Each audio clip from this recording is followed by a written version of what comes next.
What's good, y'all? Welcome to Chip and Zay here on Texas Sports Unfiltered. I am Zay Collier. Appreciate everybody for rocking with us today on a Monday.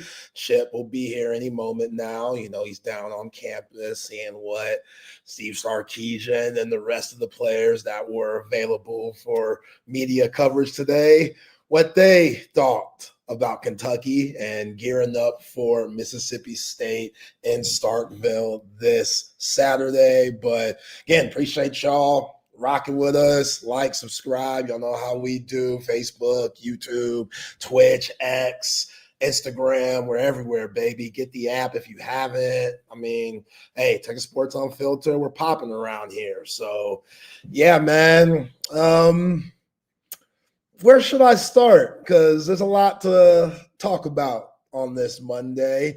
If you didn't hear the post-game show with me and Double R, very animated there. Kind of one of those post-game shows. It was late too, so I'm already grumpy because I didn't get that REM sleep I needed. And with that performance that we saw from the Longhorns against Kentucky, it's just not too happy about the win. But, you know, Steve Sarkisian, he talked about, oh, it's great being 2-1 in the SEC. He said that exiting out of the media room on Saturday at Kentucky. And then today he was very apologetic, you know, putting all the blame on him, which I respect. Because it is his fault. You're getting paid $10 million, which hair of the dog. You're right, dog. It's Steven today. You know, Steven put on that performance on Saturday. That wasn't a Sark performance. That was a Steven performance, which I don't know. You feel like going into that Kentucky game after OU, you should have been riding high. You should have been feeling great about yourself and great about your play calling. Felt decent about your offensive line, because why wouldn't you? If they can hold up against one of the best defenses in the nation in the Oklahoma Sooners, they should be able to handle the Kentucky Wildcats, right? Like, you should go into Lexington not overlooking Kentucky, because that would be flat out ignorant. This is the SEC. We understand that. But there's degrees of difficulty in the SEC. And a lot of folks, you know, Mookie Taft, which you know me, I love some Mookie Taft, going to be more positive about the situation. Colin Simmons, both of those guys. The defense, obviously they brought their A game, but their mentality, their togetherness, their leadership, Mookie Taft and Colin Simmons basically going to bat for the offense, saying that this is a team game. We're going to have the offenses back, just like if the defense were to get gutted, the offense hopefully have the defenses back. So if you're Steve Sarkisian, you feel really good about the culture overall from that standpoint. But, man, if you're having to say those things, that means times is hard for this offense. And, again, Oklahoma, you felt good about that. There's my man back at the crib. I see him in the green room, the great Chip Brown. Hey, in the immortal words of Judy Brown, happiness is a choice. And Zay, I'm sure it is hard for Texas fans to choose happiness. Well, let me fix that. Texas fans who enjoy offense. Gad zoinks. Wow. Was that awful? I mean, epically bad. The last time Texas had less than 180 yards of total offense, the offensive coordinator got fired the next day. Lord. That was in 2015. Sean Watson got fired by Charlie Strong after Texas lost to Notre Dame 38-3 in South Bend in a 3-and-out-a-thon. And, oh my goodness gracious. I mean, I'm up there in Lexington. Yeah, fun trip. Yeah, it was a fun trip. I got to see my cousin who's I feel bad for him. He's my cousin who's went to Miami. So we watched that Hurricanes Louisville game on Friday night, and I'm sitting there going, run the ball. Run the ball. You have the best offensive line in football. Run the ball. It's clear Carson Beck is struggling. No. Throw it. 4 interceptions. Throw it. Keep throwing it. Keep throwing it. That was brutal. Yeah. And then I turn around, go to Lexington, thinking I'm going to see the quick passing game, and the dressed up a little bit differently, Sarkisian, however you're going to do it, different formations, different motions. No, that was all. It was as if the OU game never happened. And the offensive line, like, he never committed to try to run the football, which this team desperately needs, because this offensive line cannot pass protect, or they don't know. Like, Mark Stoops had a good plan. He was blitzing from all different angles, zone blitz, all kinds of different pressure, and the offensive line wasn't picking it up. And it turned into your worst nightmare. And you're just like, okay, either, and we're going to talk to Dan Neal at 2:30. All right. Because can we talk to Dan Neal when things are going well? I feel like we only talk to Dan when things are in the shit. I know. Oh my gosh. In search of offense. Yeah. This is, and look, this is Steve Sarkisian's side of the ball. Like, it's one thing for Charlie Strong to have fired Sean Watson, because Charlie Strong is a defensive-minded guy. And, he's got to trust others to run his offense. Steve Sarkisian is the guy. And they're averaging 16.8 points per game against Power 4 competition. 16.8 points per game. Like, this is epically bad. And Sark, everyone's trying to get to the bottom of it. Everyone's trying to ask him, okay, what now? What next? And, he gave out little popcorn kernels today. He's always said the more we do, the harder we are to defend. Today, he finally said, maybe we need to narrow down the plays that we take into a game and rep them more. Yeah. So that we're good at those. Yeah. Like, reps from a month ago aren't really holding. But yeah, man, this is not good. This is not good, because I mean, you're going to Mississippi State, your 4th straight game away from home. Your players are exhausted. They didn't get home till 4 a.m. Your defensive players are really exhausted because they played 88 snaps. Anthony Hill played 83. Michael Taft played 85. Jelani McDonald played 80 plus. And now you're turning around and going back out on the road. Like, this is a recipe for disaster, unless Steve Sarkisian can get this offense going. Like, and I get it. Arch, he took some big shots. He started missing passes that he absolutely should make. But you got to get him on the move, man. We said this last week. He's better. He's more accurate throwing the football when he's on the move than he is from the pocket. It's weird. He tends to overstride from the pocket. And I think you got to Colt McCoy was more accurate outside the pocket than he was in it. There's nothing wrong with that. You just have to play to it. So it's, I don't know. We'll get Dan's take on it, but Zay, I was so busy in post game, I didn't get a chance to hear what you were saying after the game, but I'm sure you were starting to tell people when I came on, but what's your thought on this? Yeah, I mean, just kind of piggyback off what you're saying, just how stagnant this offense is in every phase possible. Receivers aren't getting much separation. The offensive line, they're still whiffing. The running backs, they can't get going at all. And then you got Arch Manning. I don't know what's going on in his mind. I think, to what you're saying about him being uncomfortable in the pocket, I think he just probably feels the pressure on him even when it's not there.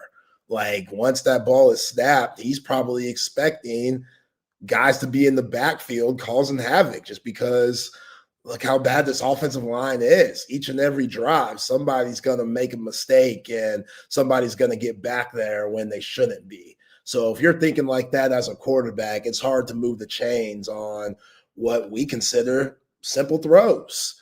And just the ones that he's missing, like simple drag routes, man, to Ryan Wingo, incomplete. The one to Jack Injuries, right off of the beautiful pass to Emmett Mosley, the fifth. Like you're like, okay, here's some momentum. We're finally moving somewhere. Then he throws that just ridiculous incompletion. And then Sark's play calling, like you go on 3rd and 3, you throw a flea flicker, you have a 3rd and 8 situation, you run a quarterback design run that I don't know how many guys Kentucky had in the box, but they were rating for that. And just almost 40 minutes on the field for your defense. Thank goodness you got some dogs back there that are really starting to figure things out, like Colin Simmons, like Jelani McDonald. There's guys that are playing their ass off, which they need it as much as ever now because this offense, they took 5 steps back coming off of the OU win, which is frustrating because that right there told you everything you should know. Like, don't think, and I said that last week. I was like, are we going to get that air against Sark just because they're not playing against a caliber defense like Oklahoma where he's going to go back to the things that might not be suited for this offense? And you can't think like that. This personnel is just not equipped for that. And that's fine. I mean, well, not really because you're at Texas, so you should be loaded every single year and not have leaky offensive line problems. But hey, there's going to be some times where your offensive line might not be as good as the ones in previous years. If that's the case, you got to make a playbook that helps them out as much as possible. You do that against OU. Arch just getting the ball out of his hands quick. You're able to run the ball. You're able to not just be one-dimensional. And then you fast forward to this game and just all that goes out the window. And it's just weird. It's weird that they went this far back in 1 week. I don't know if guys were partying, still celebrating the OU victory. I really can't understand. This offense can't handle much more than the quick passing game. And Quintravian Wisner did a great job against OU running the football. And like he was making a guy miss and then making plays. Like it wasn't well blocked. Like Wisner's whatever he's making on his own. It's just astounding to me that this is where this program is. And Steve Sarkisian talked about how we're a playoff team. You were a playoff team, but somebody wasn't keeping their eye on the store because either these offensive linemen were misevaluated. For this offensive line to be where it is, and obviously Arch, we thought he was out of his head. Now he's back in his head, or at least he was at Kentucky. And look, you take some of the shots he took, you're gonna, and you see that Kentucky's bringing guys from different places. They're disguising it. You start to wonder, okay, do these guys know who they're picking up, who the hot guy is? I mean, Yeah, it's not good. And now everyone's going to do it. Everybody's going to do what Mark Stoops was doing and they were attacking the left center gap. Yeah. They're going after Nick Brooks and Connor Robertson, and they just shocker. Right. Shocker, that's who they were going to go after. Like, again, Cole Hudson wasn't great. Now you're bringing in his backup. He must not be great either. Nick Brooks hasn't been great. So, yes, they're going to attack that. Like, how are we not prepared for that to help those guys out? And hell yeah, Arch is in his mind. Absolutely. Like, he can't trust these guys. He can't trust his offensive line at all. Especially if Sark's going to call it the way he's calling it and not getting them out the pocket. Like, okay, Steve, so you want me to get in the tub as quick as possible today, Steve. That's what you're telling me. The way you just want me to drop back and try to throw it down the field with these guys. Because they're getting beat, they're confused, they're whiffing. You see guys double teaming someone, and then here comes the linebacker, just goes right through the gap. It's like, damn, man. Like, you don't even have time to get screens off. There's a play, they were trying to get Christian Clark a screen. Arch had to just throw it in the ground right when it was in his hands. He caught it, threw it in the ground because guys were already in the backfield. And you're like, jeez, what can he do with that? Like, I know people are asking about, they should pull him and stuff. Like, it ain't on him. Yeah. It's not on him. This offensive line is so bad. And again, it's got duped.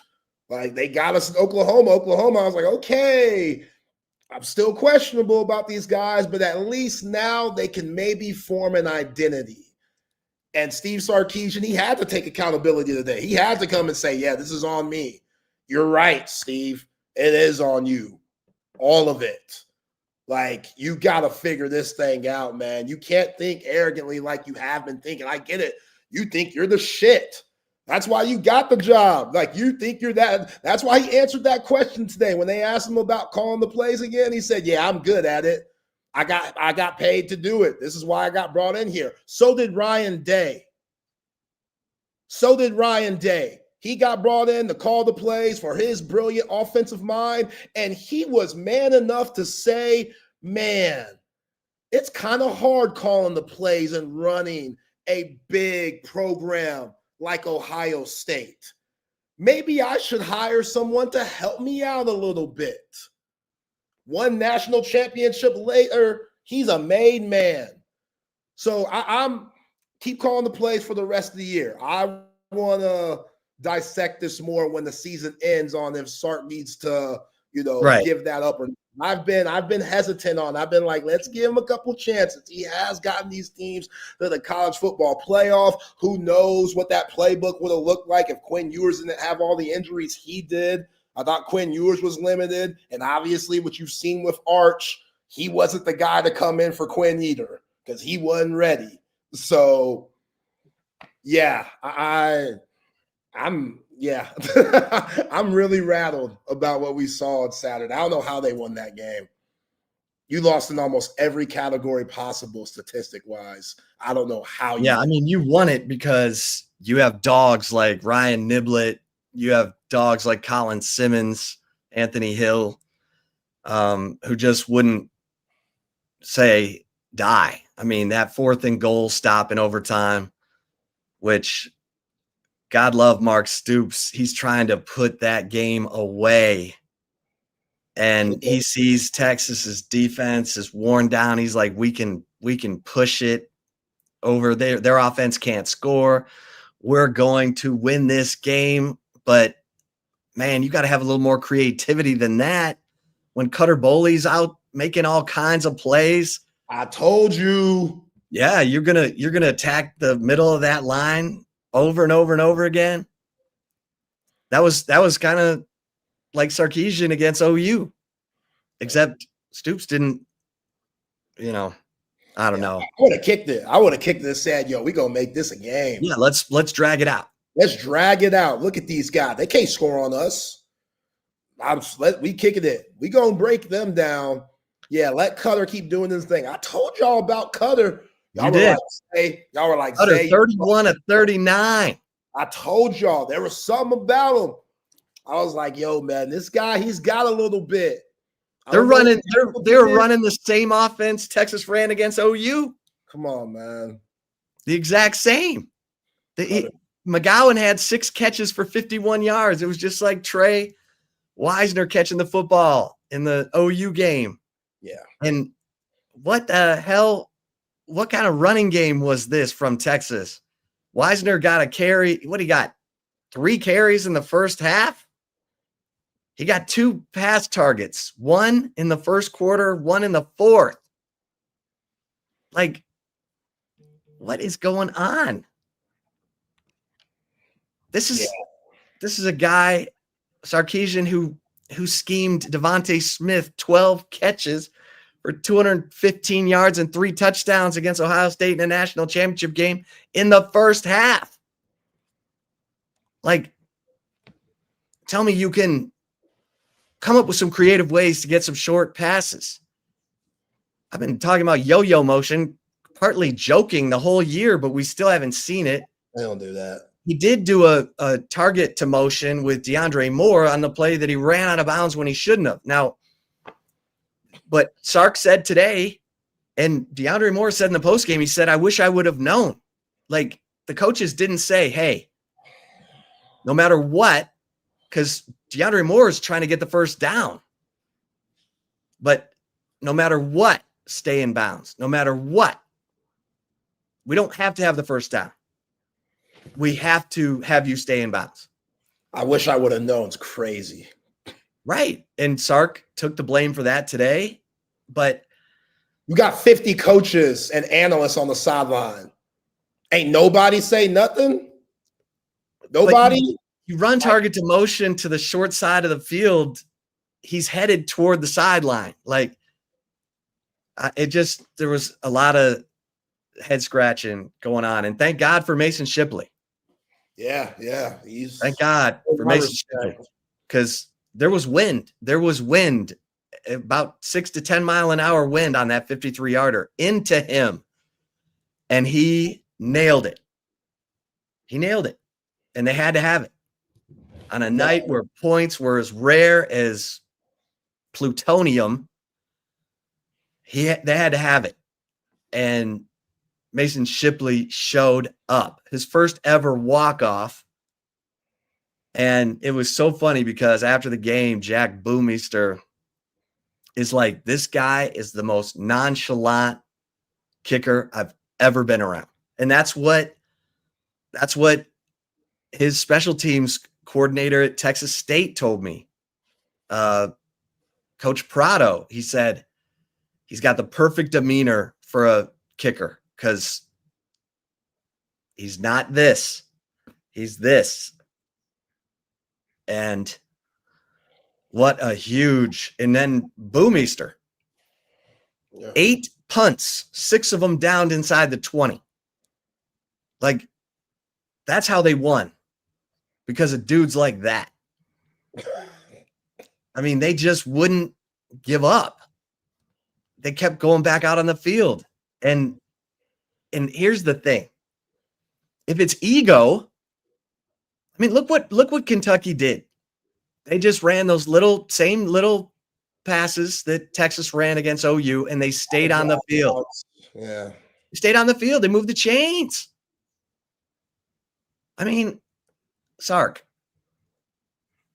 you are smart enough, talented enough to dress up these little passes in different formations, different motions, bunch set, target to bunch, target to motion, throw it to Wisner, throw the slant, get the ball. I mean, Arch said it today. He's like, I just need to see the ball,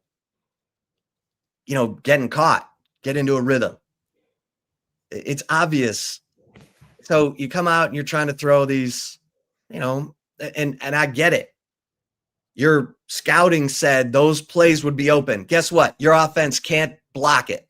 Your offensive line can't block long enough. And sometimes your receivers aren't getting enough good separation for those plays, but I get it. There were 5 passes that Arch, 2 on third down. In the first half, he missed Endries, he missed Mosley. I mean, it was rough. It was UTEP all over again. At one point, Arch was 1 of 9. Against UTEP, he was 0 for 10. That's rough. I mean, and I got to say, this was funny to me. So Arch and Taft were the last ones to come into post game, and everyone's grilling Arch. What's going on? What the hell happened out there? After about 3 of those questions, Taft is like, hey, I'm sensing some negativity in these questions about the offense. We won. And he's like, we're going to dance. We're going to smile. We're going to keep going. And I get it. Defense, Taft just had a key role in the goal line stand to end the game. I mean, he's feeling good. Arch looked up there like, he was sucking on a lemon. And Arch knows. I mean, Arch is self-aware. He's not some idiot. And, Arch is getting questions about, are you worried about losing your job? I mean, how did we get here? How do we get here? He was 21 of 27 against OU. Looked great. In rhythm. On the move. Sliding. Pocket awareness. Everything.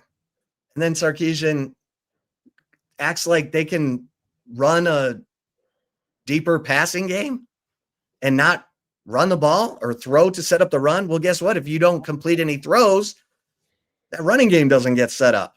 And then you're screwed because this team cannot be one-dimensional. They have to run the football.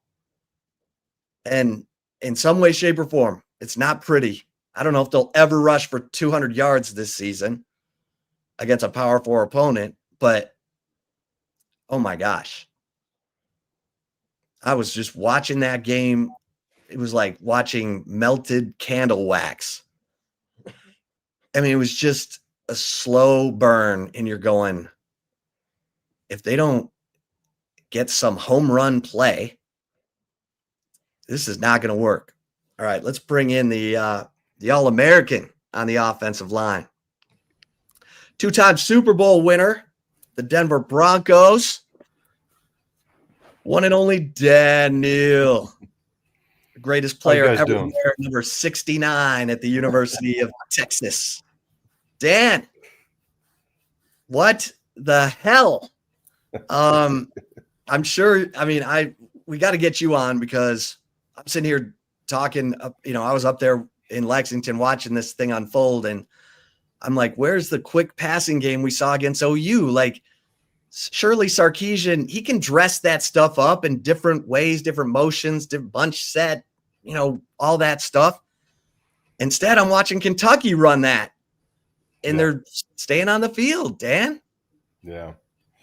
Well, I think you have a situation now. I mean, if you look at the season, you had Ohio State, you had 3 games that didn't teach you, learn anything from. You had Florida, OU, and then now Kentucky. And if you look at those games, the defense really has played very well, excluding the one Florida game, and they're averaging giving up 11 points per game. I mean, that is a stout defense. And so you feel pretty good about that side of the ball with that body of work. And you take the offensive body of the work. The problem that they're running into over those same games, they're scoring 11 points per game. The defense is giving up 11.3. There's your problem. You're scoring less than you're giving up. Now, we've scored more in one games because Niblets played so freaking fantastic. Remember, he scored 6 points against OU. He set up the 1 touchdown against Kentucky. So if you take away our best offensive weapon is Niblet, we got nothing. Yeah. Unbelievable. I mean, yeah, and then more to your question, Chip, about the offense schematics. I don't understand it because I agree with you. Against Oklahoma, I felt like we realized the Florida game showed us we really cannot hold up offensively up front to allow our quarterback to make the deep throws that were available against Florida. OU, we went to the short stuff, quick release. And really what that is, when I say short stuff, it's really every throw has a timing because the receivers have to run a route. So even if you want to throw it, you can't throw it until they've run that route. So there's a 3, 5, and 7-step drop, and that's the timing of it. And when you have trouble holding up, you go to straight 3-step drops, which means you 1,001, boom, it's gone. I mean, you can't take any more time than that. That's what they did against Oklahoma. And then all of a sudden against Kentucky, we go back to the 5 and 7-step drops. We just can't hold up. And then throw on top of all this, what Kentucky did to Texas is they blitzed. And the one rule about blitzing is if you have success, you will keep doing it until you stop it. And Texas never stopped it. So there you had heat coming on them, trying to hold up a 5, 7-step drop. It was a disaster. They just can't do that. They can't even try to do that. Yeah, Dan, if you're Steve Sarkisian, like, you're getting paid a lot of money to see those things. Like in game time, while the game's going on, you have a million coaches on the sideline that should be like, hey, maybe we should do this instead of doing the same thing over and over again. And I said last week, ain't no way Sark's going to look at the Oklahoma game where Oklahoma's defense, very well respected because they're good, and think, man, we did this well against Oklahoma. Let's not do this against Kentucky. Like, how can you do that? Like, what's going through his mind to where he thinks that this offense could just figure things out in 1 week and do something completely different than what gave them success the week prior?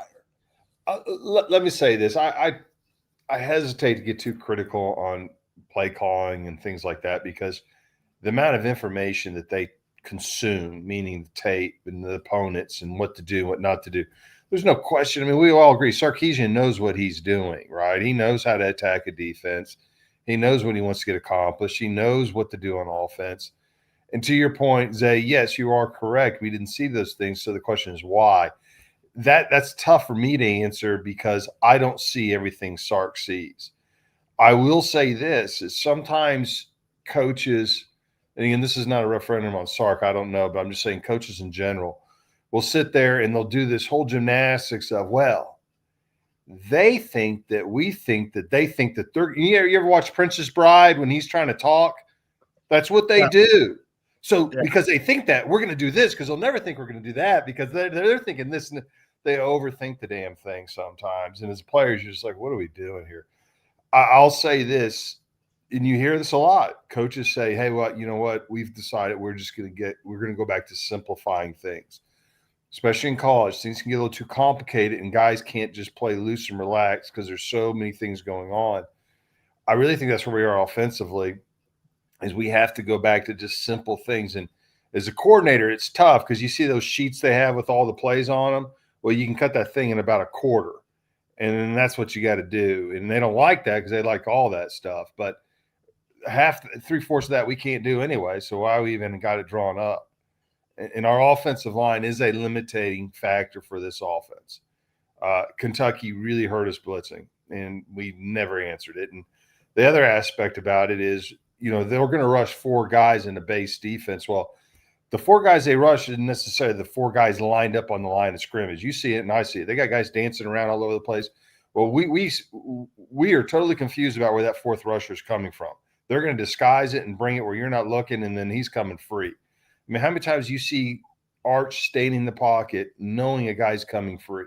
Now, there's a situation where you may have a guy on defense that the term is hot, meaning that's the quarterback's guy. We don't have anybody to count for that guy. If I'm a quarterback and I'm dropping back and I know that 53 is hot, that's my problem. So I just got to watch 53. The problem is 53 is hot, and then 99, 97, 98 are coming free, and no one's blocking them, and they're hitting me. How'd you like to stand back there and try to do that? You know, you got to block the guys that you're supposed to block. If you're not doing that, that quarterback, I mean, your first reactions, it's human nature. You're going to start looking around, and you're not going to be watching the routes because, you know, I get hit in the head 5 times. I'm getting tired, and I don't know when those 5 times are. So every time I get the ball snapped to me, I'm thinking, where's it coming from? Oh, shoot. You can't play like that. So they got to figure out how to allow Arch Manning to drop, make a throw without getting hit. That's essentially where they're at right now. And that's the quick passing game.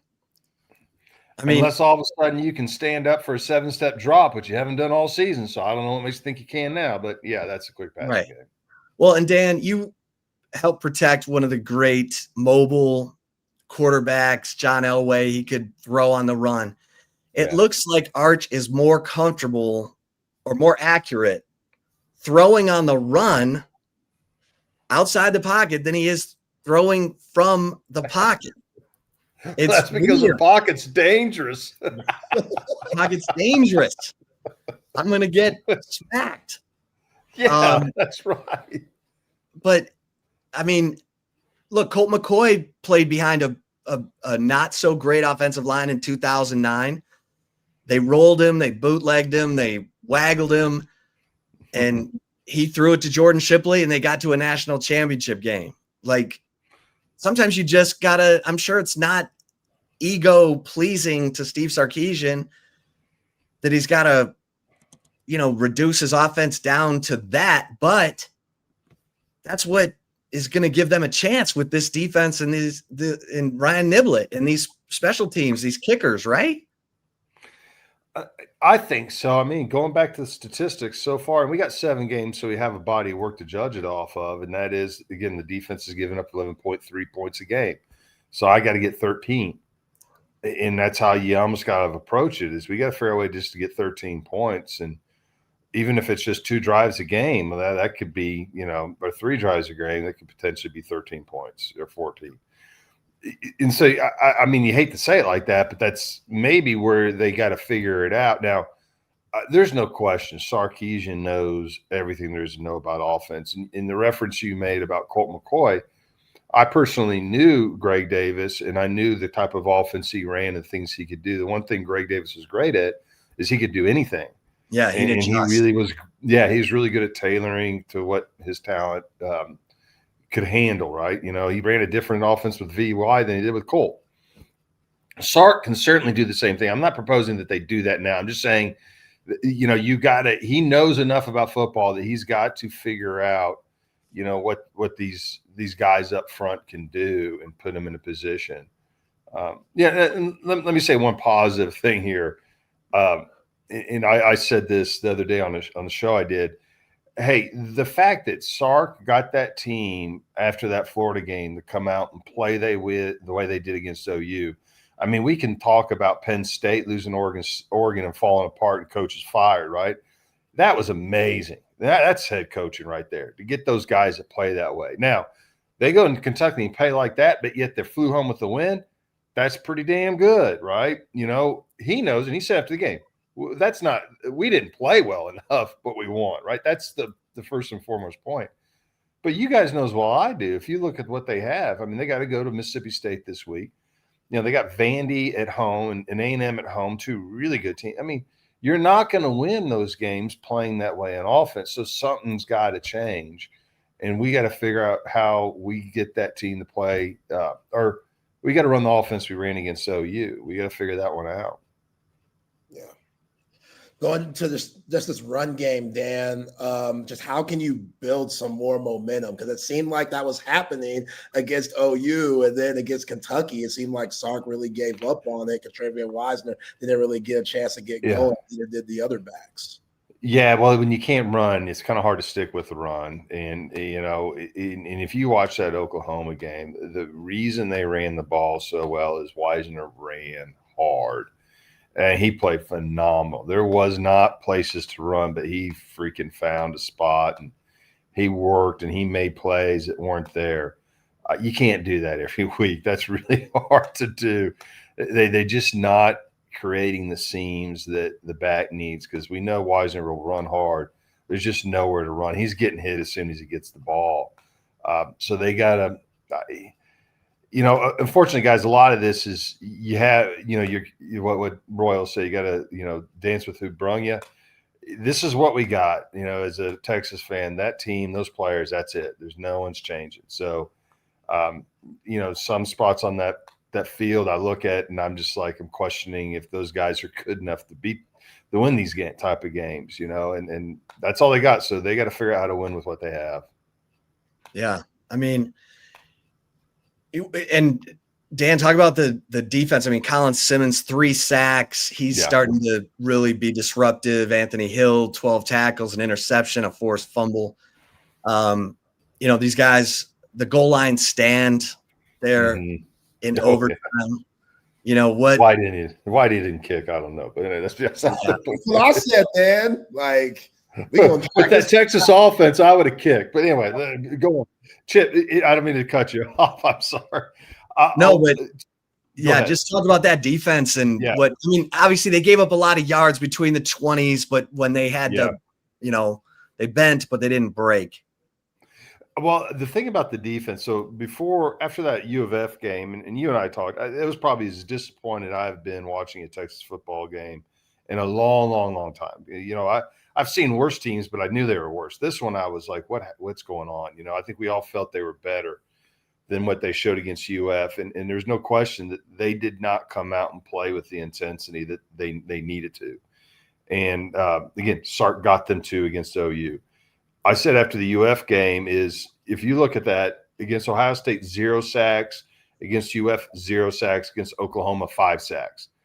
Colin Simmons and Anthony Hill were kind of like, where were the guys? And then all of a sudden against OU, oh, there they are. And now they're there. I mean, you needed your playmakers to step up on defense again after that Florida game. And those 2 guys certainly have. The last 2 games, they've played like the players that we thought they were, and give them credit. They have played fantastic. Colin Simmons is a disruptive player in college football. And Anthony Hill, I mean, that guy will play and hit you and do everything you need to do. And then there's enough great players around them that you have a defense, again, giving up 11.3 points a game. They played poorly against Florida. They fixed it. I don't doubt that was a fluke. On the other side of the ball, they haven't played well all year except for OU. So now is that the fluke? What are they? I just worry that they are that Florida Kentucky offense. I just hope that they can find that OU offense, but I don't know. I'm concerned. Yeah. Dan, your thoughts on Ryan Niblett? I mean, he's been the MVP these last 2 weeks. I've been preaching to put him in the backfield and give him the ball a little bit more on the offensive side. I mean, it couldn't hurt with how stagnant this offense is looking, but overall, Ryan Niblett's doing some great things with teams. Well, getting the ball in the running back position and getting the ball on a punt return are 2 different places to get the ball. Main thing being is you have more space catching a punt. And to your point, you maybe work him in screen game, different type of things, get him the ball in space because we know he can make things happen. Yeah, it was, again, shocking things by Kentucky. Why they kicked a Niblett, I have no idea. I mean, the guy is amazing right now. I mean, if you watch that OU, punt, I actually broke it down. Now, what I said when I broke it down is if there's no flag, there's no penalty. So let's exclude the fact that there may have been a block in the back or 2. Doesn't matter. The fact is they punted the ball to a third of the field. They had Niblett right where they wanted him. And he didn't run across the field. He never crossed the hash mark. He stayed in that third of the field the entire return. You realize how condensed the space that is? And he still made guys miss, outran guys' angles. What an unbelievable run. And then now he did it against Oklahoma. So for the rest of his life, he'll be known for the punt return against Oklahoma. He's a great player. And the question is, besides punts, I don't know how you get him the ball, but he is definitely a difference maker for that football team right now. I mean, I contribute the Kentucky win to him, and OU, they made one without that punt return, but that was critical. That was the end of the game for OU, that punt return. Yeah. Yeah. And the 45-yard return to the 5 sets up the Wisner touchdown, and then his 43-yarder set up the field goal. Yep. By Mason Shipley. So Niblett contributed to 10 of Texas's 16 points. And that's my point about when I said they average 11 points a game. You just pointed out 10 of them were pretty much given to him by Niblett. Yeah. So they really averaged 6 points against Kentucky. Well, and Dan, CJ Baxter's back practicing and he's getting closer to being available, but does that do anything for you? I mean, like not at all. And it's nothing against CJ Baxter. I haven't seen him play. I mean, yeah, right. And I feel for him. This is, again, nothing against him. I'm sure he's a great running back, and given a chance to play, I'm sure he'll be a great player. We just haven't seen him. And I like Wisner. I think Wisner's a tough runner and runs well. I'd love to see both of those guys back. They're healthy playing, but I think we can get it done with Wisner if we have to. I think he's a good enough back to do it. It's just a matter of, I think that the issue, to break it down, because the issue with this offense is the offensive line, right? That's the problem. And I don't see a fix to that. So we can talk about all the other things. Until you fix the 5 guys up front, nothing else matters. And you're down to your third left guard, and not because of injury, because that's all you got. He's a true freshman. And then now you've lost your center, and you got the new center in there. And I think Robertson will do fine, but you've got a brand new right tackle. Like 7 games in the season, he's had his struggles. Your left tackle Goosby's played all right, but he's had his struggles. So how do you fix that? I don't know. We got some questions. Michael wants to know how many more wins do you think Texas has the rest of the way? Let me tell you this. After that Florida game, I was asking people, like, you tell me who they're going to beat playing like that, Then after OU, I was like, okay, well, maybe they figured it out, right? That we know they're talented. They played like it. And then they go do what they did against Kentucky on the offense. At least the defense seems to be fixed. I look at the schedule. Let me tell you, Mississippi State's going to be a tough one, man. That's in Starkville, tough place to play. Last time we went there, we got beat. A long time ago, but still got beat. That's not going to be easy. Then you have Vandy and A&M. Now, you got both of those at home, which gives you a chance. If we're on the road, those 2 places, I don't think there's a chance. Georgia, there's no way that offense is beating Georgia. I mean, unless they throw a shutout and Niblett has a great day. I don't know. I mean, sure, anything can happen, but playing that way, you're not beating Georgia. So I don't know. I mean, I feel really good about Arkansas, maybe. Maybe. Yeah. And that's the issue. I mean, that's the thing with the SEC. That's what you have. I mean, I remember people saying, oh, you got a soft schedule. You got Vandy, Mississippi State, Arkansas. I'm like, what are you talking about, man? None of those games are easy. All these teams can be good at any moment. And right now, you got every game's going to be a dogfight, and you got to figure it out. All right. Jose wants to know what's the worst injury you had to play through? Oh, I don't know. I mean, I had a bunch of them. I had a sports hernia. That one kind of got to me. That one's painful. MCL, ankle stuff, shoulder. I mean, all of it probably. I don't know. I mean, probably, the ones that were the worst were like hip pointers, a sports hernia, when you could barely walk. They were so painful, but you couldn't hurt it any worse. And so it was kind of like, well, you just got to suck it up and go. And it's not comfortable. It's not what you want to do, but it's what you have to do. Can they give you a shot for any of that? So I hear this a lot, and the NFL people always ask, well, don't you just shoot you up? It does go on in the NFL. Toradol's the wonder drug that they use. I played for a team and a trainer that refused to give you Toradol shots. The problem with Toradol is it can cause internal bleeding, and so that makes them nervous, if you get hit right, and it can be dangerous. So I remember telling my trainer at the time, I hate you, but when I'm 50, I'll probably love you. And that's true now that I'm over 50. I appreciate it, but yeah, no, he would not give Toradol, so no, I didn't get the joy of playing pain-free. Wow. How you feel about your Broncos, man? Big time comeback win yesterday against the Giants. Hey, that's how they do it in Mile High Country, man. That's it. Yeah, what a crazy game. I didn't get to see it because I don't have the package to watch it, but that was a big one for Denver. They needed to win that one, although it is an NFC team and it's the least of the worries. But that confidence builder, and I mean, give it to the Giants. And this is kind of what we're talking about. We talk about an attitude. Give it to the Giants. I mean, they go get Dart and Scattaboo, and Those two guys are playing lights out. We knew Scadaboo was. We didn't know about Dart, but man, it's fun watching those two guys play. Yeah, I mean, we love talking to you because you're a football player. Whatever it took. And you said this the last time you were on, Dan, and it was absolutely right. They got to evaluate guys in terms of, are they football players, right? Like on the offensive line, it's one thing to be huge. It's another thing to be huge and nasty and a football player.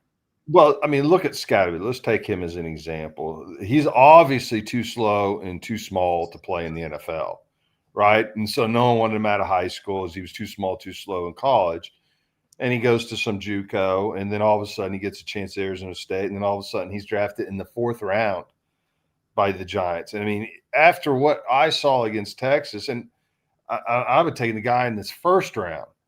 There's no question the guy just flat out plays football, even though he's too short and too slow.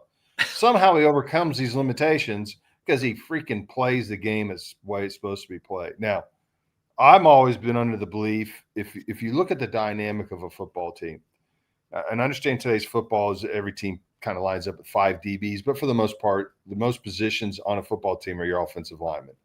And they're the least athletic guys. They're usually the biggest guys on the team, the most of them. They should run your locker room. They should be the guys everyone's afraid of.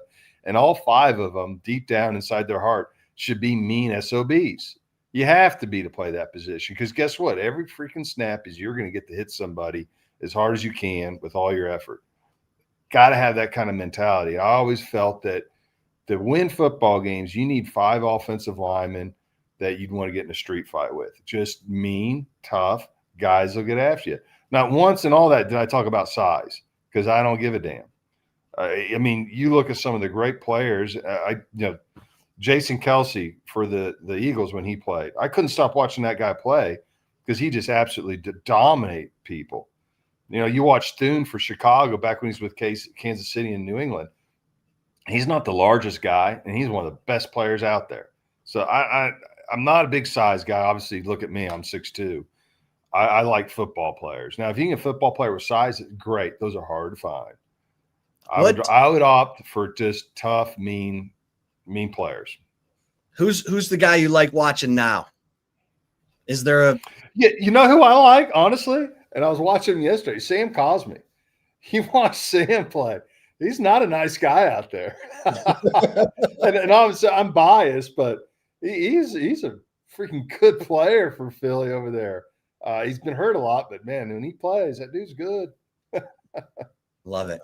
Well, I know, Zay, you got one more? No, Dan, we appreciate you as always, man. Dan, appreciate it, man. We may be popping you on here down the stretch of this season because it's gonna be exciting, hopefully. I hope so, Chip. I'll say this: you watch that game, you're worried about them winning games. I think the character in that locker room is phenomenal. I think Sark does a great job with that. And I think that they have too much character to fall apart. They're going to keep fighting. He's going to get them in a better position. So I think that, I think they're capable of winning the rest of the games. But I also think if they don't do things the right way, they could lose some of them. So I'm optimistic that they come out against Mississippi State ready to go in a much better offense than we saw against Kentucky. Yeah, they've been challenged. This is kind of reminiscent of after the Florida game where everyone's like, you're hot garbage. Everyone's telling that offense, you're hot garbage. And that's got to stir something up, right? Yeah. I'll say this. It's like I heard Sark after the Oklahoma game. For all those people who didn't believe in us. And I'm like, I get it. I've been in the locker room. I know the coaches talk, us against the world. I get what you're doing. But who would believe in that team after Florida? Right. Sure, there was doubters. Count me amongst them, and I believe we're an orange. But that, so when you put that out there, there's going to be doubters. And now, as a team, they got to go out there and show all us doubters that we're wrong. And I hope they do. Yeah. It's their team. It's seniors last year to play football for most of them. I want to see them going out on top. I want to see them have a great year. I believe they can do it, but we know they can't do it like they did against Kentucky or Florida. Yeah. Dan, appreciate you, man. Thank All you, right, Dan. guys, y'all have a great day. There he is, the great Dan Neal, two-time All-American at the University of Texas, two-time Super Bowl winner, greatest player in Texas football history to wear the number 69. I'm just saying. That's about as blunt as it can get, Zay. Yeah. Somebody hit us up on the post-game show. It was like, Zay, man, you sound real negative right now. And I'm just like, what? Where do you want me to be positive? Like, please just try to tell me where I can be positive besides the defense, besides the special teams. The offense, they completely negated all that positivity from that because, yeah, you have championship defense. And these next few games, maybe you get past Mississippi State, but you saw Vanderbilt. They gonna come in here and wax that ass if you play like you did. You saw what they were doing against LSU. Come on now. Texas A&M, they pulling up mad points. Can you keep up with that? Gunnar Stockton's out here doing it. Yeah. Some of the throws Gunnar Stockton was making against Ole Miss, boy. Gunnar Stockton told Kirby Smart. Kirby Smart was like, yo, man, we're going to chill out on running you a little bit because we see you getting beat up a little bit. Gunnar Stockton said, nah, damn that, coach. Run me. Keep that playbook wide open, whatever it takes. I don't know if this Texas team has any of that. I don't know if they got any guys like that. Like, it's crazy because they had us all fooled after OU. After OU, I was like, there it is. There's that team that we were waiting on. OU went to Columbia and beat the brakes off South Carolina. OU's good. So you should feel great with what you did to them. But to come back and put on that performance against Kentucky, how? How is that even possible? Like, I'm Connor Robinson and Nick Brooks. They're going to continue to get lit up. It's about to get bad for them. Who knows what Mississippi State's going to throw at them? Because my man Nick Brooks, I feel bad for the dude. He's always the worst on Pro Football Focus on this offense. And that's where I'm like, are you helping this guy or are you hurting him right now? You know, because maybe I don't know Nick Brooks. We don't get to talk to him. Maybe he's just eternally forward motion and, hey, I'll do better. I'll figure it out. And maybe it clicks. But man, they were going at him. At him, man. And it was not pretty. Like, go watch the replay of the game if you can stomach it. Because it was tough. And I'm like, how did we get here with this offensive line? Like, how did they not go to the portal? How did they, and it's not fair to the kids because we're not getting to talk to them. But if your job as a coach, okay, the job of a coach is to solve problems quickly and to put kids in the position to be successful.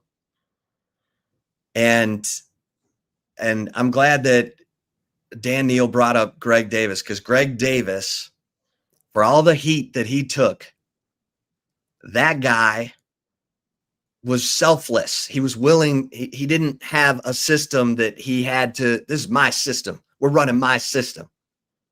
Greg Davis was willing to change the offense to whatever his guys could do. And that's where Steve Sarkisian's going to either make or break this season. Yeah. Yeah, you brought up Devontae Smith today. Devontae Smith ain't on this team.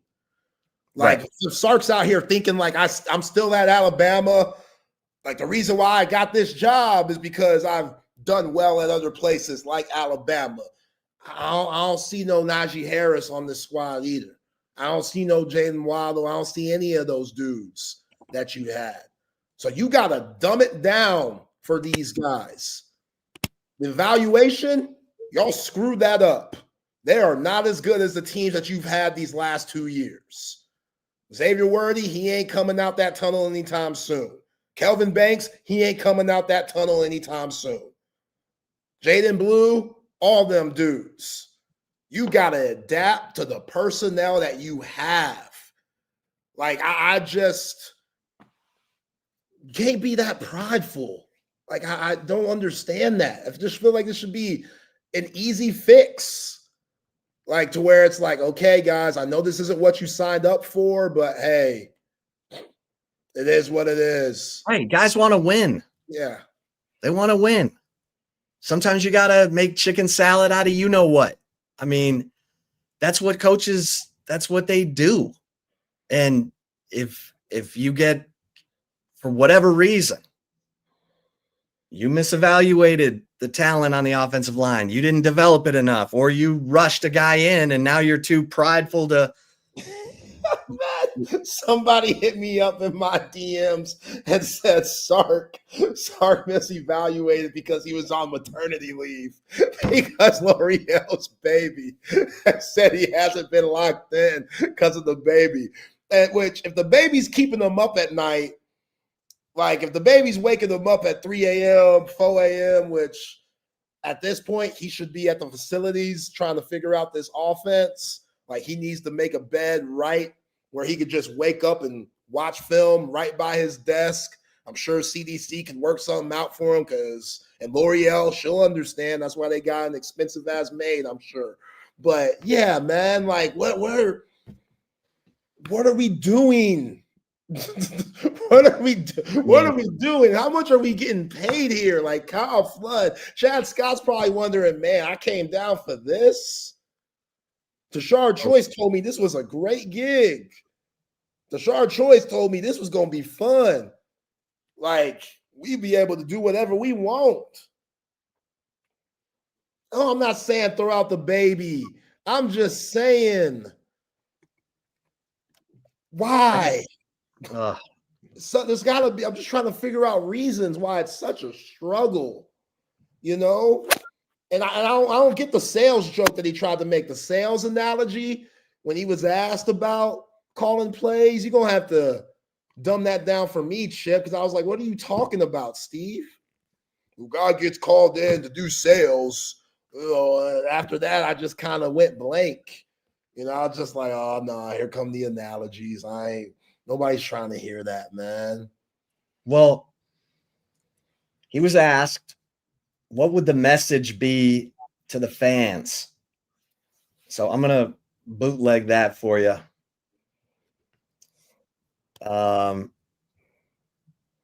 Yeah. All right. You ready? Let's go.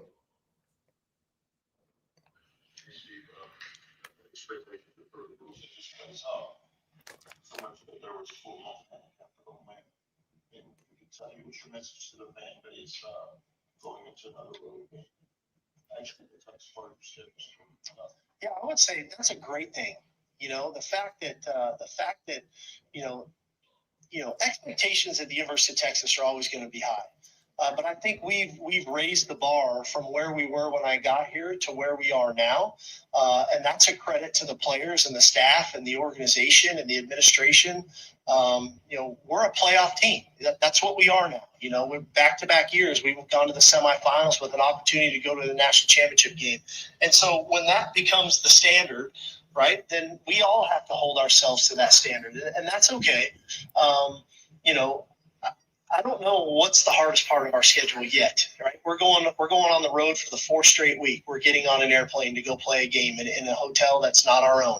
And that's pretty challenging too for not only young people, but coaches and everybody involved. You know, we got home at 3:30 in the morning the other night. And we're back in the office at 8 o'clock, back to work, back to game planning. We're going to go on the road again. And so there's different things that are tough about a schedule, this stretch has been difficult too from a mindset perspective. And so I know we've got other games down the road that everybody's looking to. Man, we've got a bullseye on this one, because this is the most important game of the season for us, because it's the next one. And we've said all along, the SEC is a very daunting task when you work your way through our conference. And Michael Taft reminded me in the locker room after the game the other night, the SEC champs of last year went to that same stadium and won 13-12. And so it's not always about how pretty wins are in our conference. Sometimes you just got to find a way to win. And we were able to do that. And now our focus is on, by any means necessary, we got to find a way to win Saturday at Starkville, Mississippi. And it's going to be a challenge. It's going to be a tough game. Okay. Yeah. Well, that same SEC team also lost in like their first game of the college football playoff. Like, I know that doesn't make me feel better at all. With that being said, like, that Georgia team last year was flawed too, which is why they didn't win it all. Like, where are our goals here? Because I'm SEC championship, whatever, that'd be nice and dandy. We want the natty.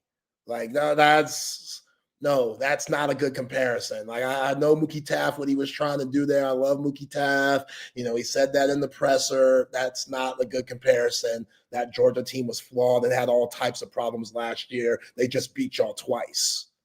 So, no, miss me with that. Nice try, though. do you want me to play the Michael Taft? Yeah, posting? Play it, yeah. So Arch is getting grilled. He's up there with Arch. And Arch is getting grilled. And Taft jumps in. And he says this. So, comes reminders from guys. I mean, like, these questions seem a little bit negative. I'm not gonna lie, guys, to the offense. And I'll say this: it's freaking hard to win in the SEC. Go ask Georgia when they won the national championship, what they did against Kentucky last year when they won the SEC championship. What they do against Kentucky last year. It's hard to win in the SEC. So we freaking won. Let's put some smiles on our face. We won, and the show goes on. We're dancing, and at the end of the day, we control our destiny. So we're going to keep on pushing, and we're going to do it with a smile on our face. And there's going to be corrections, and I trust in my guys. I trust in my coaches, and I'm freaking excited. So I want y'all to put some smiles on your face. All right. Do you remember earlier in the year when Sark said, someone asked him if Arch is having fun, and he said the defense is probably having a little more fun because the defense has been playing well. That's what was running through my mind there. And look, Michael Taft, good for you. Good for him. Good for you. Stand up for your teammates. Stand up for your team. Let me find the Colin Simmons, because Colin I wasn't quite sure. I wasn't expecting this, but Sark in his post-game comments had said, we're a defense right now that's playing really good on defense, or we're a team right now that's playing really good on defense and special teams. So we have to complement that. And so Colin gets asked about, okay, so I don't know if you can hear the question, but let me see if you can hear this. Sark was saying, this team, say it again. Sark was saying that the identity of y'all's team is defense and special and offense. Sark didn't say it. So when he said defense, what does that mean to you when he says that's identity? I think he meant to say defense, special teams, and offense. We're a team. We're a whole team. So, I mean, it ain't just defense and special teams. It's defense, special teams, and offense. We got the offensive back. We got offense back. The offense got our back. Special teams got both our backs. How's y'all feeling? That's great. And that's what you want to hear. And Sark, if Sark wants to keep that glue, he wants to keep that bond, he's got to help these. He's got to help this offense. He's got to help these players get into a position to succeed like he did against OU. And Sark's been drawing up plays and, won national championships running the offense at USC and Alabama. Show us you can get down and dirty, Sark. Show us you can get down and dirty when your offense is not performing the way you expected. You thought you were going to be driving a Lamborghini. You're driving a, beat up Chevy. Show us you can get that beat up Chevy over the finish line, because you know more offense than any of us, will ever collectively know. So put it to work. Get greasy, get grimy, get in the garage, get under the hood, and figure out how to put these guys in position to be successful. And chop, because your team's exhausted. Your defense is exhausted. Arch is beat up. Quatravian Wisner's been playing, dinged all year. Whether you have CJ Baxter or not, figure out a way to get Ryan Niblett. He said 3 to 5 touches. Okay, make those 3 to 5 touches on offense, aside from special teams. Figure out a way to make those 3 to 5 touches the biggest impact touches you can. I mean, I saw, we had a comment in here earlier. I got a football for dummies if Sark wants to borrow it. Football for dummies is crazy. I mean, but in some ways, that's where we are.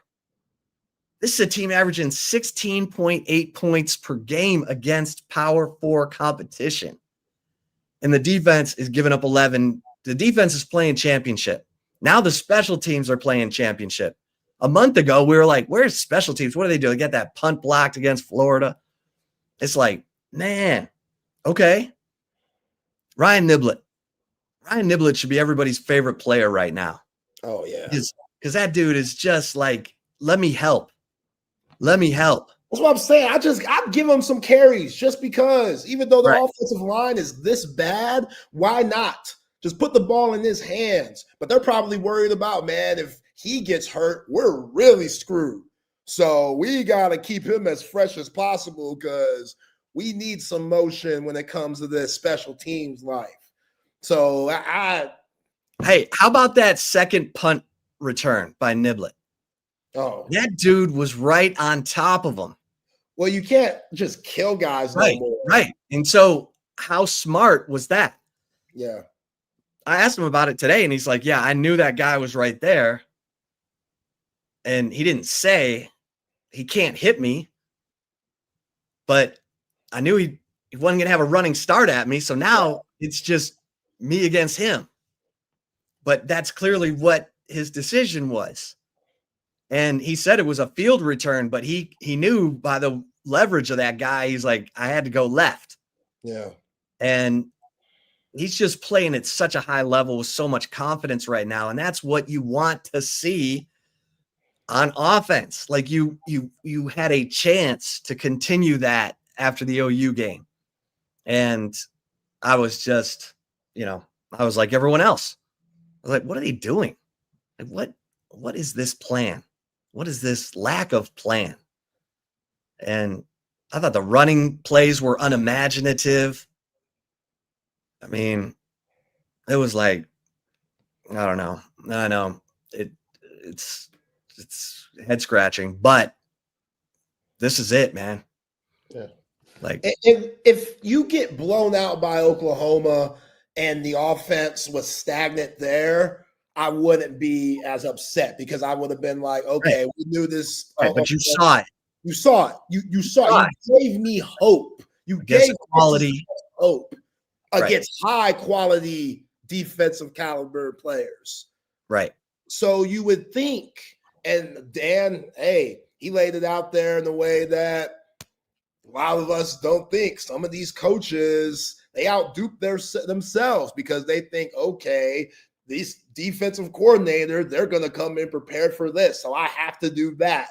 When that, no matter what defense you play, that ain't working. So you got to stick with this. This is all your team can do. Like the short passing game, simplifying basics, just a small set of plays, not everything. The kitchen sink, nope, you got to put the kitchen sink back. You can't throw it at them. Sorry, Steve. I know that's what you want to do. This team just can't do it. Like, Jack Hendry's probably coming over wondering, what the hell did I get myself into? I thought I was going to be used. Jack Hendry saw JT Sanders film, saw Gunnar Helm film, and was like, man, I can't wait to be a part of that.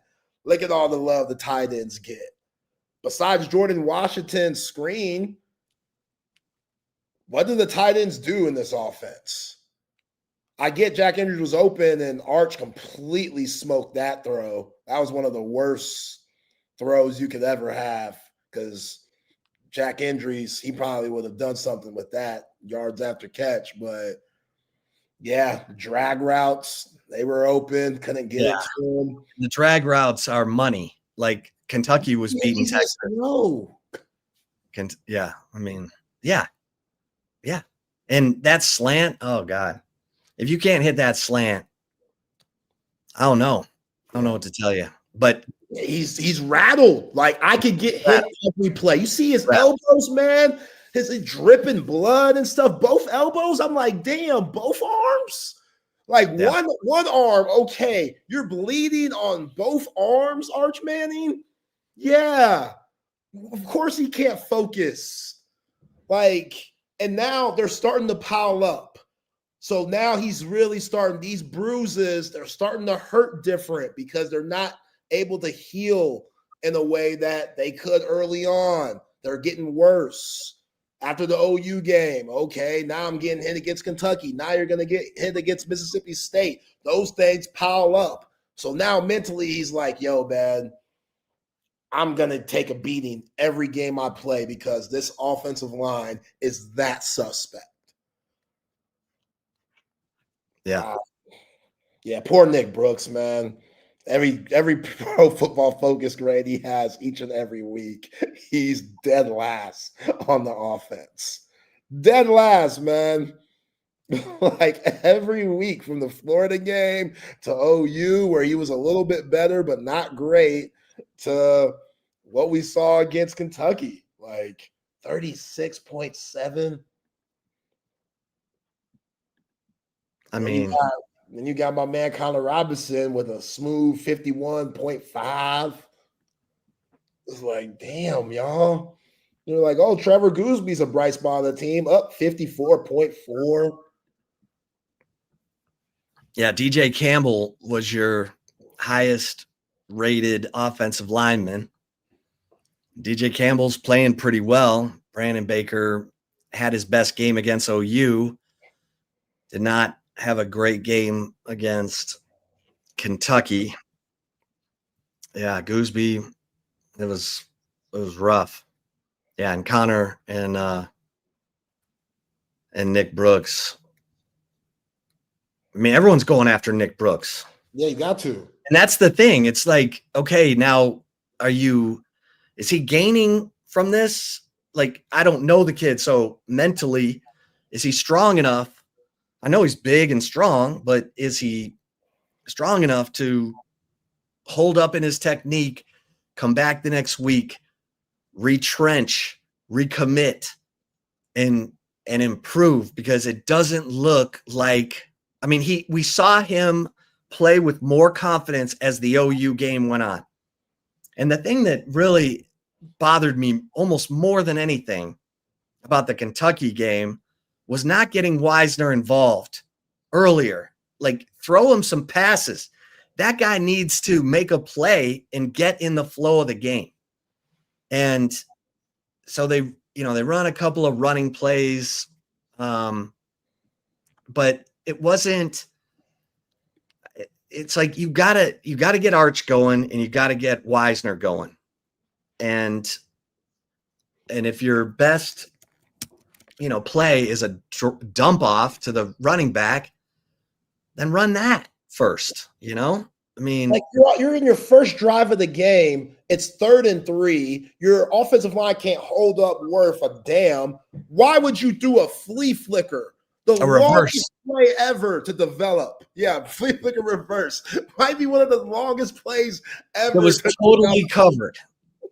The defense didn't buy for a second. Like, I can't tell you how many text messages I got from former players saying, what the hell was that? How desperate was that? It was the first drive, Chip. Yeah. First drive of the game, and they're bringing that out. Like, how about, running some outside zone or something that you showed a little bit of life on against OU. And Quintravier Wisner picked up 37 yards on that outside zone play against OU, and the line blocked it perfectly. It's like, build on what you do well. Don't feel like you gotta, they'll be expecting that. It's like what Dan said about, the Princess Bride. Well, surely you wouldn't put it here, inconceivable. It just, let's look back at this drive. First drive for Texas. Yeah, okay, Wisner runs up the middle for a gain of 2. Okay, not great. Good run. And then they throw incomplete to Jordan Washington. Yeah, that was where Arch just looking right at Jordan Washington, and all the guy had to do was put his hand up and bat that ball down. Then Arch runs and picks up 3rd and 8. Solid. And then on first down, he misses out of bounds. He throws it out of bounds. 2nd and 10. He completes it 7 yards to Wingo. And here comes the flea flicker. And here comes the reverse flea flicker. Yo, Steve, man, that's tough. That's tough. Like, so Wisner got 1 carry and then nothing else. Mm-hmm. So next drive, the first down deep right to Wingo, pass interference. So now you got 1st and 10 at the 28. Arch gets sacked on first down for a 10-yard loss. Now it's 2nd and 20. Okay, then he throws it to Wisner for 8 yards. 3rd and 12. He hits Wingo for 15. You're like, okay. And then Wisner gets a carry for 4 yards. 2nd and 6. Arch misses Livingstone, but he was under pressure. And then 3rd and 6. Wide open drag route. That was the one that was the first of 2 third down passes that he had open and missed. Yeah, and that's a 40-yard catch and run. If Ryan Wingo catches that in stride, then. And when Arch does that early, it gets to him. Yeah, but he was sacked on that drive though. So now, okay, we just got a pass interference call, momentum. Then he gets sacked. Now he's head on a swivel every snap. Like, I might get hit here. Like, I mean, it's just he missed some throws, man. But of course, he's not able to focus. Like, this offensive line, how can he focus? Yeah, I wish he was tough enough to just make every throw and still get hit. But and that sack was on a blitz by the defensive back, Terry and Nichols, and the O-line. Nobody had any clue. It was a good call, but good God, it was a free shot on Arch. So yeah, that one, he got rocked on that. Yeah. I'm sorry. I can't stop laughing because I'm thinking of these plays, man. Like, the dude's out here bleeding. because this offensive line is just getting him clobbered. And I mean, Archie had a sense of humor today. I mean, he's like, someone asked him about the miss to Endries, and he's like, yeah. He's like, that was terrible. He's wide open. I mean, you're like, oh man, you almost feel bad for the guy, but they gotta, this is why Sark makes $10 million. Yep. And this is why you call him Steven. So Steven. Because he's the problem solver. Coaches are highly paid problem solvers. You got to get in there and get those mechanics in Arch's brain all tuned up. Yeah. And tell me, Kalen DeBoer, after that Florida State loss, he didn't figure some shit out? I think he did. He was talking about Ty Simpson as a Heisman candidate. No, man, that ball's so crisp coming out of his fingers, man. He throws a beautiful ball. Like Ty Simpson. Yeah. I told you, there are warriors in the SEC at quarterback. Yeah. Gunnar Stockton is a warrior. Yeah. He did it against Tennessee, and now he's done it against Ole Miss. Yeah, I love Gunnar Stockton. That dude looks like something slappy. Looks like a total slappy. And you slap a helmet on that dude, and he will cut your throat. Yeah. Do you see the O's, the Mentalist, on game day? Okay, so they went to Georgia. And he had Gunnar Stockton up there. And then he had the biggest offensive line, or the biggest guy on the team, come up and like cover his eyes. And O's said to Gunnar Stockton, write down the song that gets you the most hype. And he made sure that the giant is covering his eyes. No way he can see.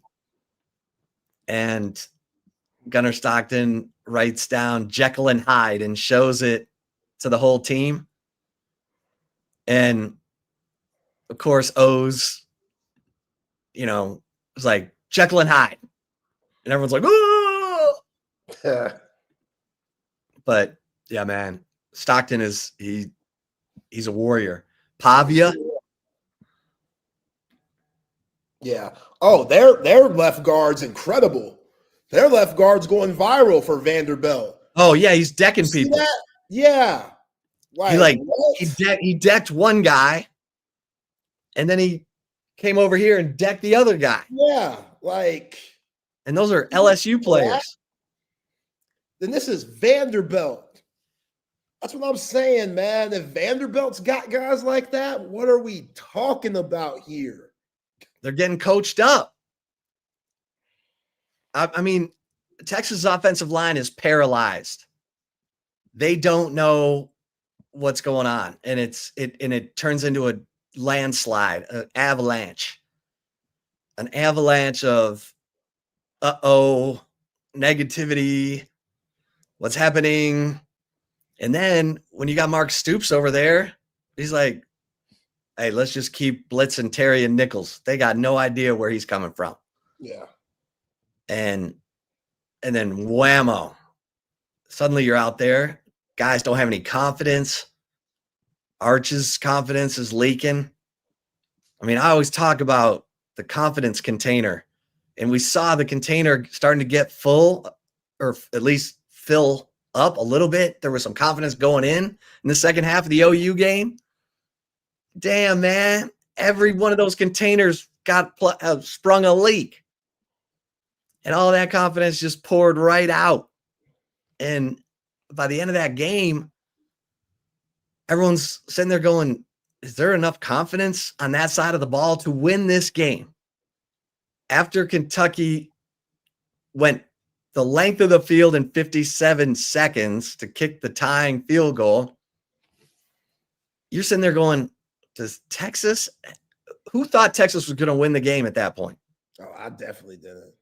Right, because it's like the defense is exhausted. You've probably gotten you're not going to get any punts in overtime, so Ryan Niblett's out of the game.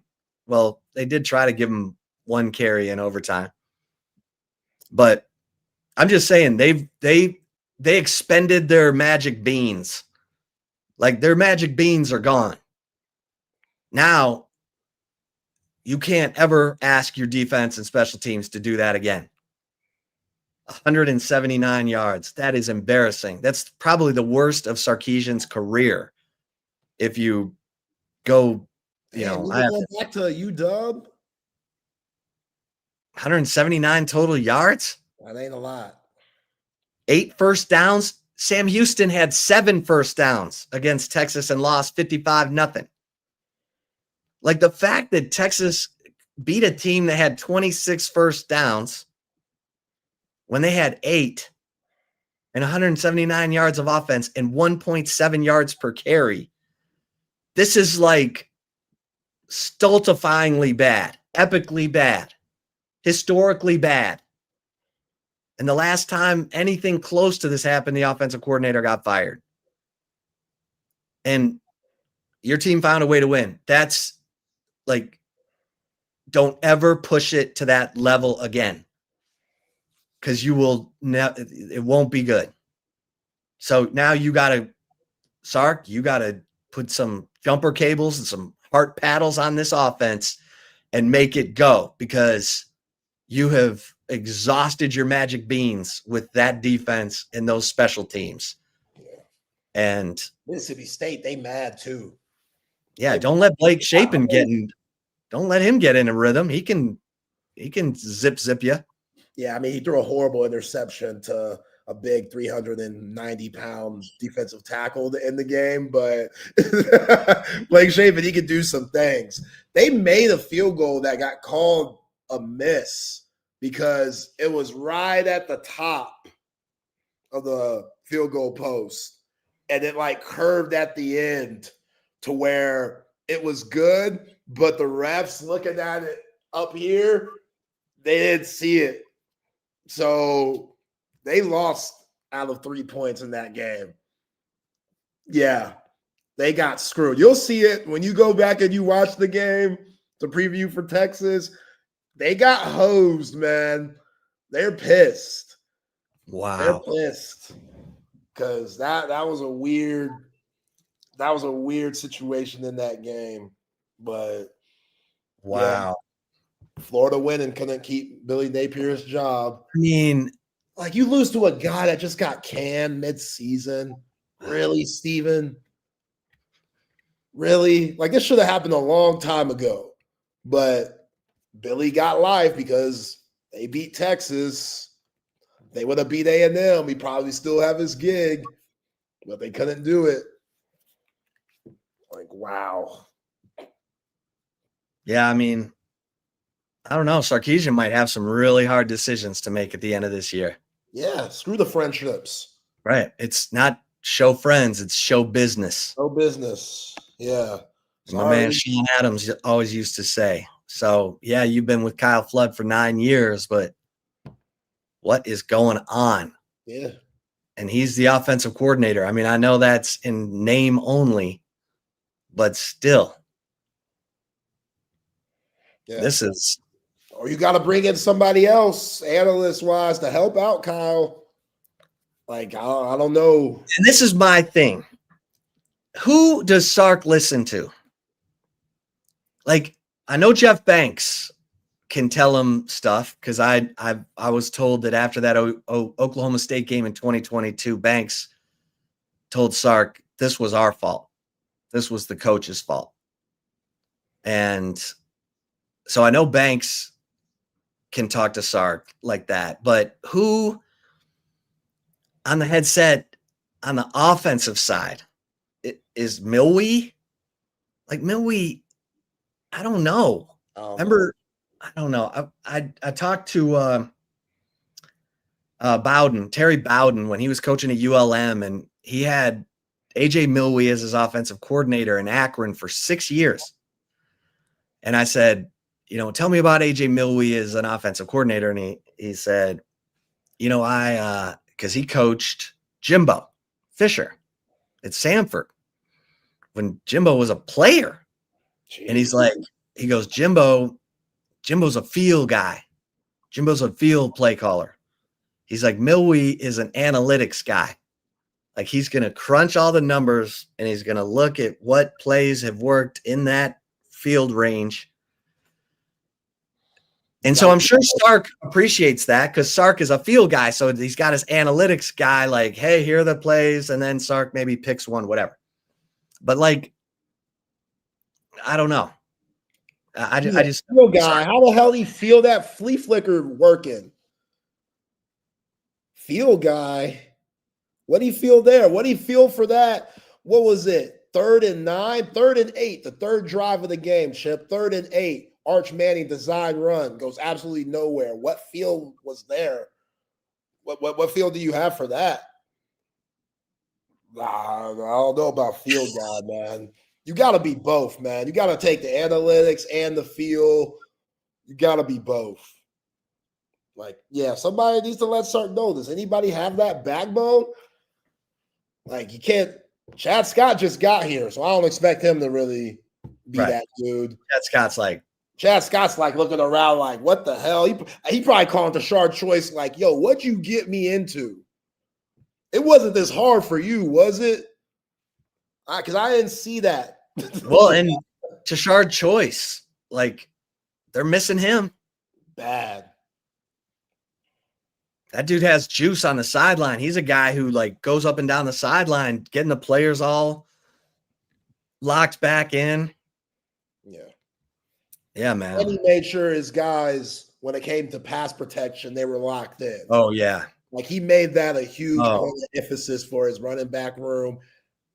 This team needs that even more with how bad the offensive line is. Like, the pass protection, it has to be elite. And I can't say that that's the case. Yeah. All right, let's get a couple mentions in here. We'll get to the commentary. Hey, for my guys who are snoring, hey, it's more than just annoying to the person next to you. It could be a sign of a serious health issue called sleep apnea. Sleep apnea is a lack of oxygen while you're sleeping.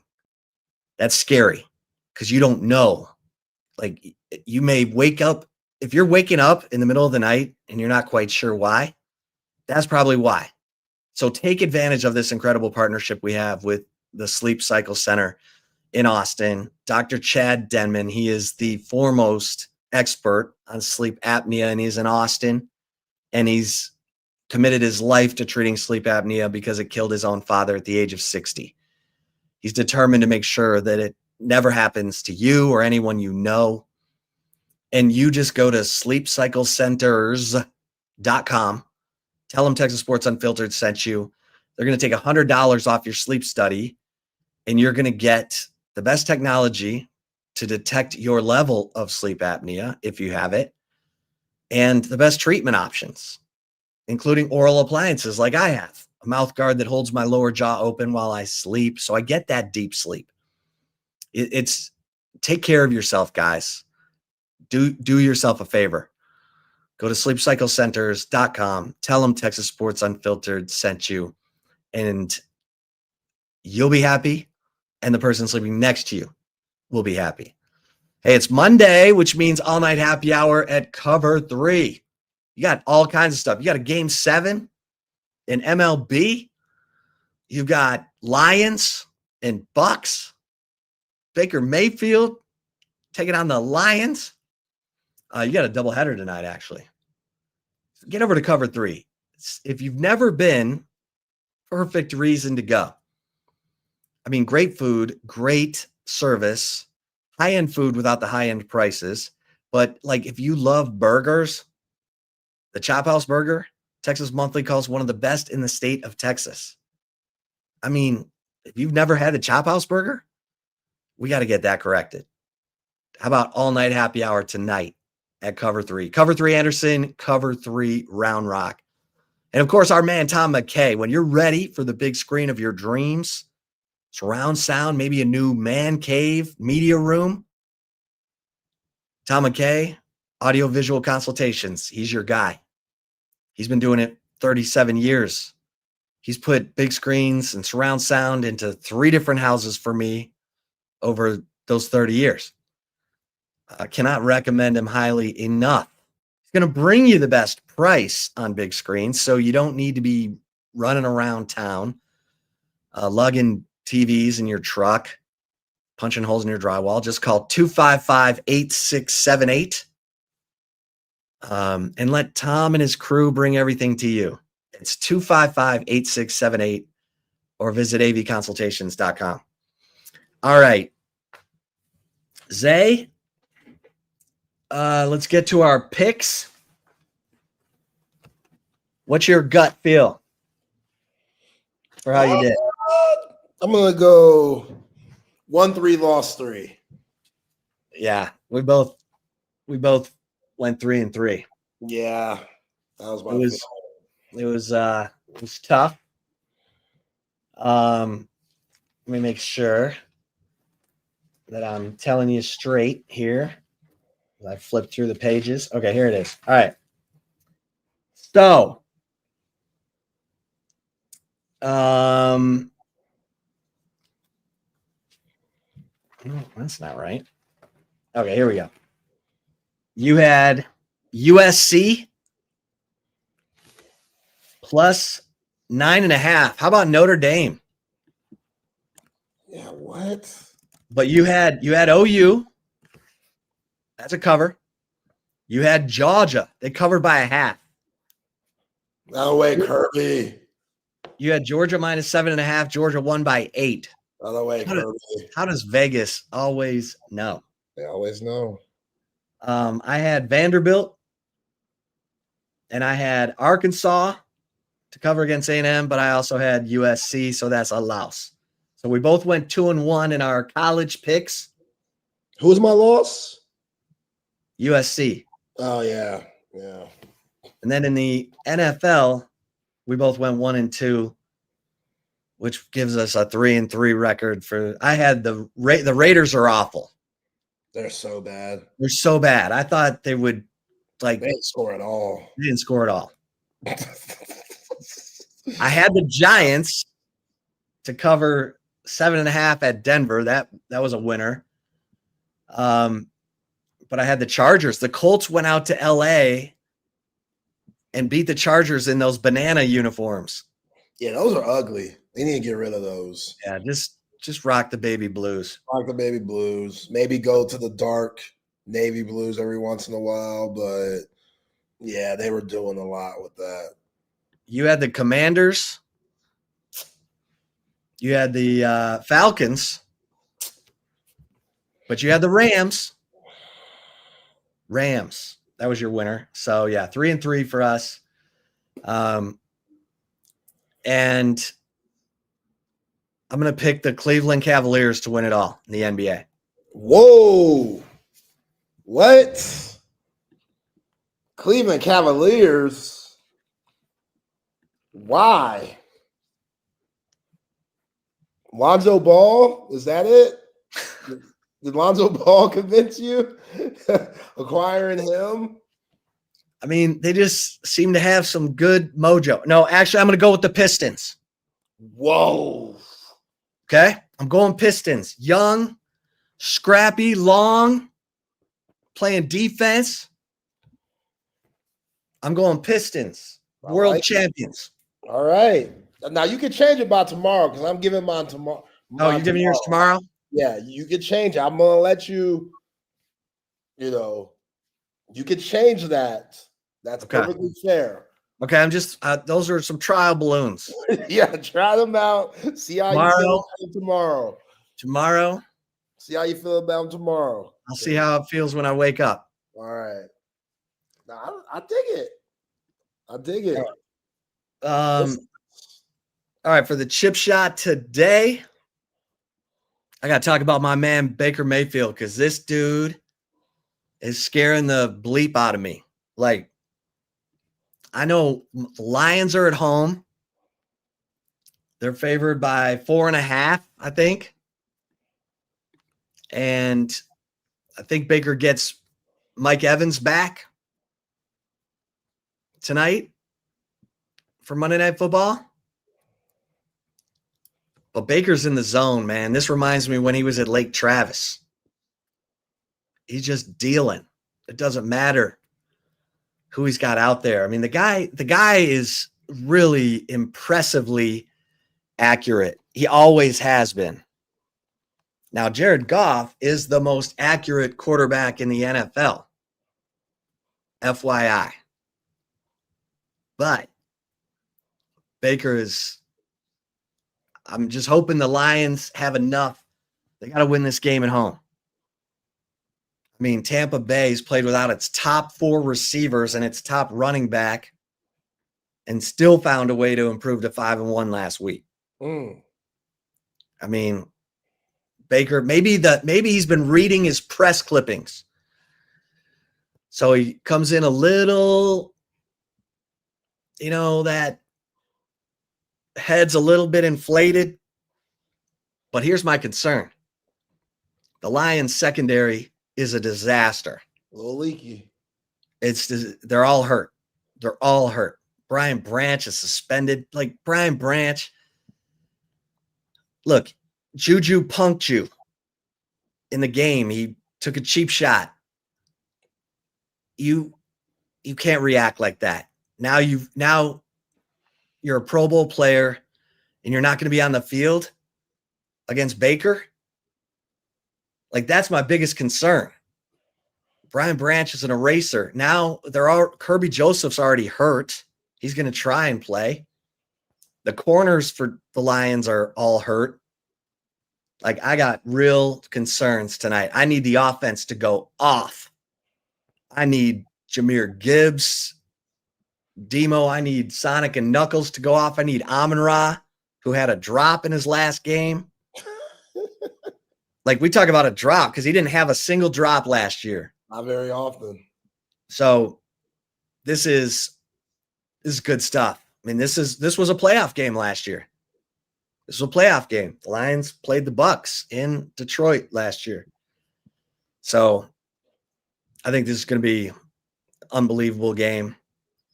The Blue Jays tonight, how do you bet against the Blue Jays at home? Yeah. How do you bet against Vlad Guerrero Jr.? The Blue Jays can hit.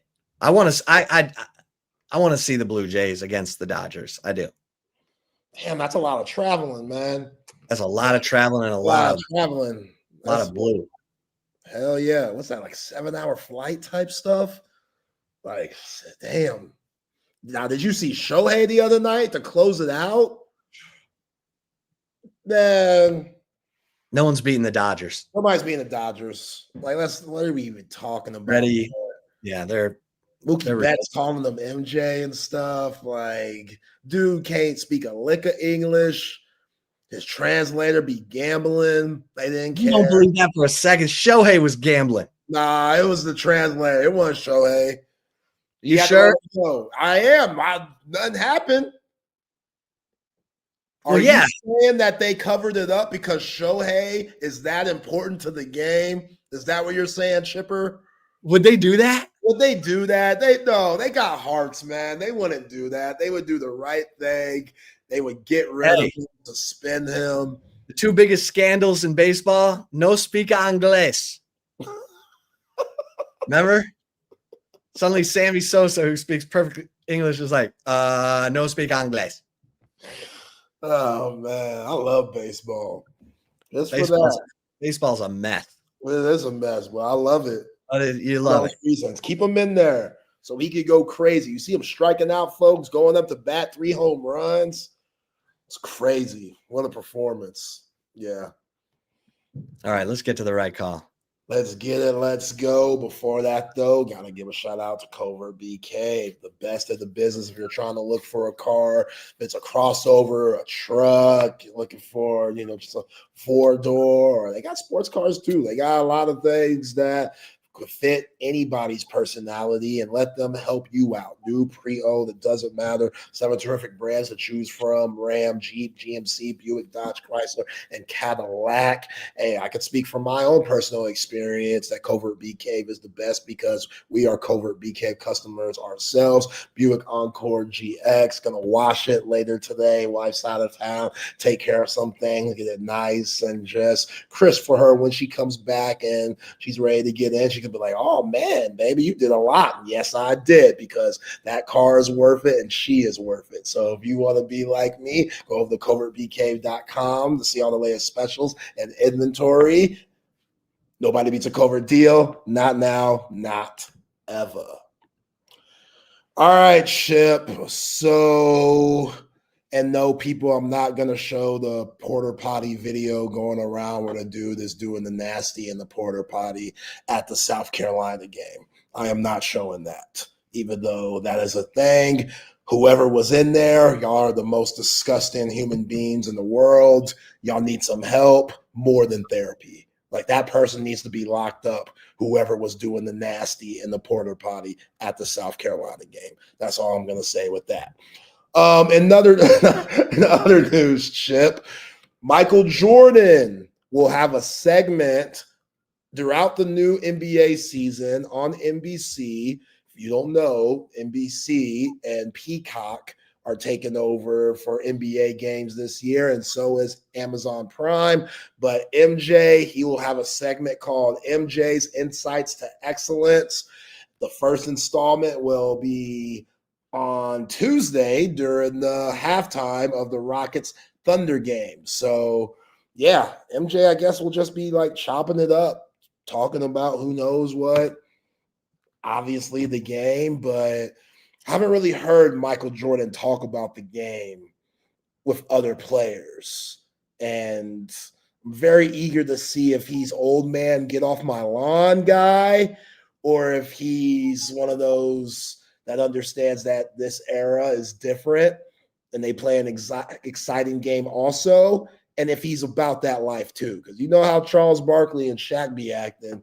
Those dudes, they act like they can't stand what's going on in this era of basketball inside the NBA. Got picked up by the four-letter network. I'm eager to see what Disney will allow and not allow those guys to do, because I'm sure it's going to have to be different from their Turner days. But yeah, I hope not. I mean, I hope not, but also They're letting McAfee swear all over his show. Yeah, but I feel like they cut that out, except like online. But Right. yeah, if they let McAfee swear, then I'm sure these guys are gonna get. Like, what are you worried they're gonna like eliminate?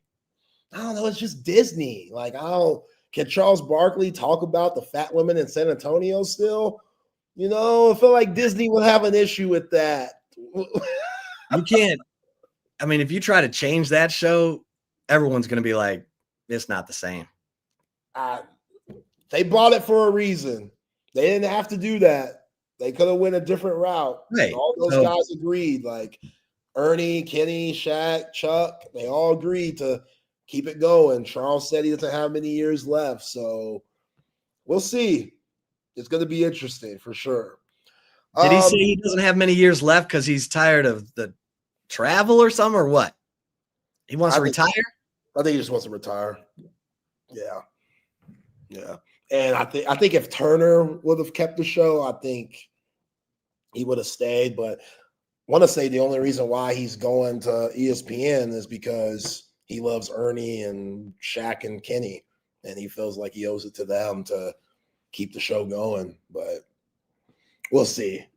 So Russell Westbrook is now with the Sacramento Kings. We talked about that last week. Love him. Love Russell Westbrook. Absolutely. But now there's rumors and rumblings going on about why his time with the Lakers, which was years ago, like 3 years ago or so, why it went left like it did. And of course, it has everything to do with LeBron James. Now, these are assumptions. I don't know if this is true, but according to Uren Witzerman, who is an NBA reporter. Uren. Yeah. You know him?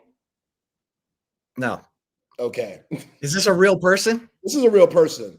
Uren. Okay. I don't know. I'm sorry. Yaron Witzerman. Okay. He's an NBA reporter. He wrote a book about LeBron James called The Dreams and Drama of LeBron Lakers, which will be coming out tomorrow, actually.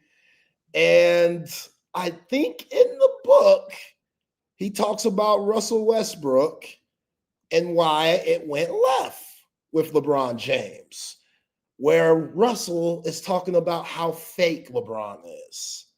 Because there was a moment where Will Smith, the man who slapped Chris Rock, spoke to the Lakers. And LeBron and AD, they walked out and then walked in later, and LeBron dominated all the talk and was, being funny and just reciting movie lines and stuff. And apparently Westbrook, in disbelief, told a teammate, I hate that fake shit. I just can't do it. So I don't know. I don't know. I feel like Russell's difficult to get along with in general. I think Russell at that point of his career wasn't playing good basketball anyway. So I'm sure LeBron didn't help the situation on Russell staying a Laker, and everybody put the blame on him when things went south. But I'm very eager to see more information on this and how true that is. Because this week, Chip, after a preseason game, Russell Westbrook went to sign autographs. Kids were holding Westbrook, Oklahoma City Thunder jerseys. Kids were holding Rockets jerseys. He signed both of those. Kids holding up a Lakers jersey. Russell wouldn't sign it. He wouldn't sign it. Now, is he wrong for that? Absolutely. Is it right up my petty alley? Hell yeah. Hell yeah, Russ. Screw the Lakers, man. Oh, that's wheelhouse for TMZ. Screw the Lakers. Screw that kid that's been watching you his whole career that would love to get an autograph from Russell Westbrook. Been waiting on this moment his whole life. You brought the wrong jersey, kid. Don't disrespect Russ. I ain't signing that crap. Traumatized Russell Westbrook is from his time with the Lakers. Whether that was LeBron's fault, whoever the hell was the coach at the moment, either way, I can't sign the jersey. So, Russell Westbrook, man, we love him. We love him. I expect big things from Russ this year. No, you don't. Yeah, I do. He's on the. No, you don't. What do you mean? He's on the Sacramento Kings. I expect big things. You don't expect nothing from him. Show out, Russ. Show out, baby. Apparently you have the NBA ticket or whatever they call it. The NBA, what do they call that package? Oh, the league pass. League pass. Yeah, probably not. You'd be staying up late to watch your Russell Westbrook Sacramento Kings? Oh, God. No. The answer is no. I mean, if they're up, I got Prime. I got Peacock. Yeah, if they're playing in the Central Time Zone, you'll watch. Maybe. You're not watching them tip off at 9:30, 10 at night. I might. Maybe. Who knows? You gonna pick the Rockets? You picking the Rockets tomorrow? I don't know, man. I told you tomorrow. I think you're gonna pick the Rockets. Well, maybe I might just be petty out of spite and pick somebody else just because you're thinking I'm picking the Rockets, man. They got the biggest lineup in the NBA. I know that. The biggest starting lineup. See? That's a good reason to pick them. I don't know if that's the good reason to pick them. And they got KD. How long will Kevin How about hold this? that? You see this? From CB, the world's greatest volunteer producer in the history of radio. KD passing LeBron in career NBA earnings. Well deserved. Talk about getting in at the right time and playing like a gangsta. KD. Those early earnings from LeBron cost him. Although they've been playing, LeBron's been playing, what, 2 more years than? 3, maybe 4. LeBron 03, KD 07, so 4. Man. Yeah. KD's smart. He agreed to those little 2-year deals and just kept Up in the ante. No All right, baby mamas, no ex-wife. Right. It's all pocket. All going to All mom. pockets. All pockets. Smart. By the way, he's hilarious in the starting 5 season 2. KD? He's hilarious, man. He's so funny. I'm going to check that out. Yeah, definitely check it out. By the way, Texas basketball scrimmage against SMU.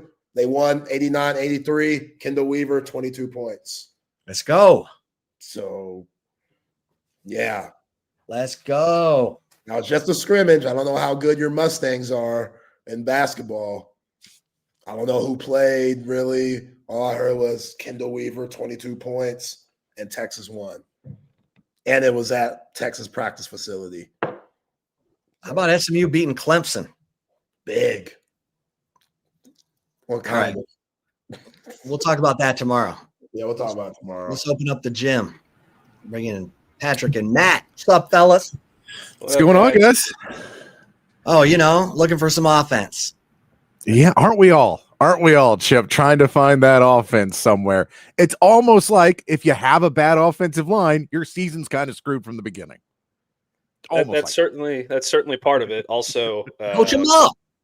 You got to coach him up. Kyle Flood's making a lot of money to coach him up. Arch also has to learn to keep the nose of the football from going everywhere, because that's been a major issue for him. And it's fixable, but like when you're running for your life on every play, it's a little bit harder to stay mechanically sound. So there's just so much stuff going on with him. I can't wait to break it down. Is Neto still on the team?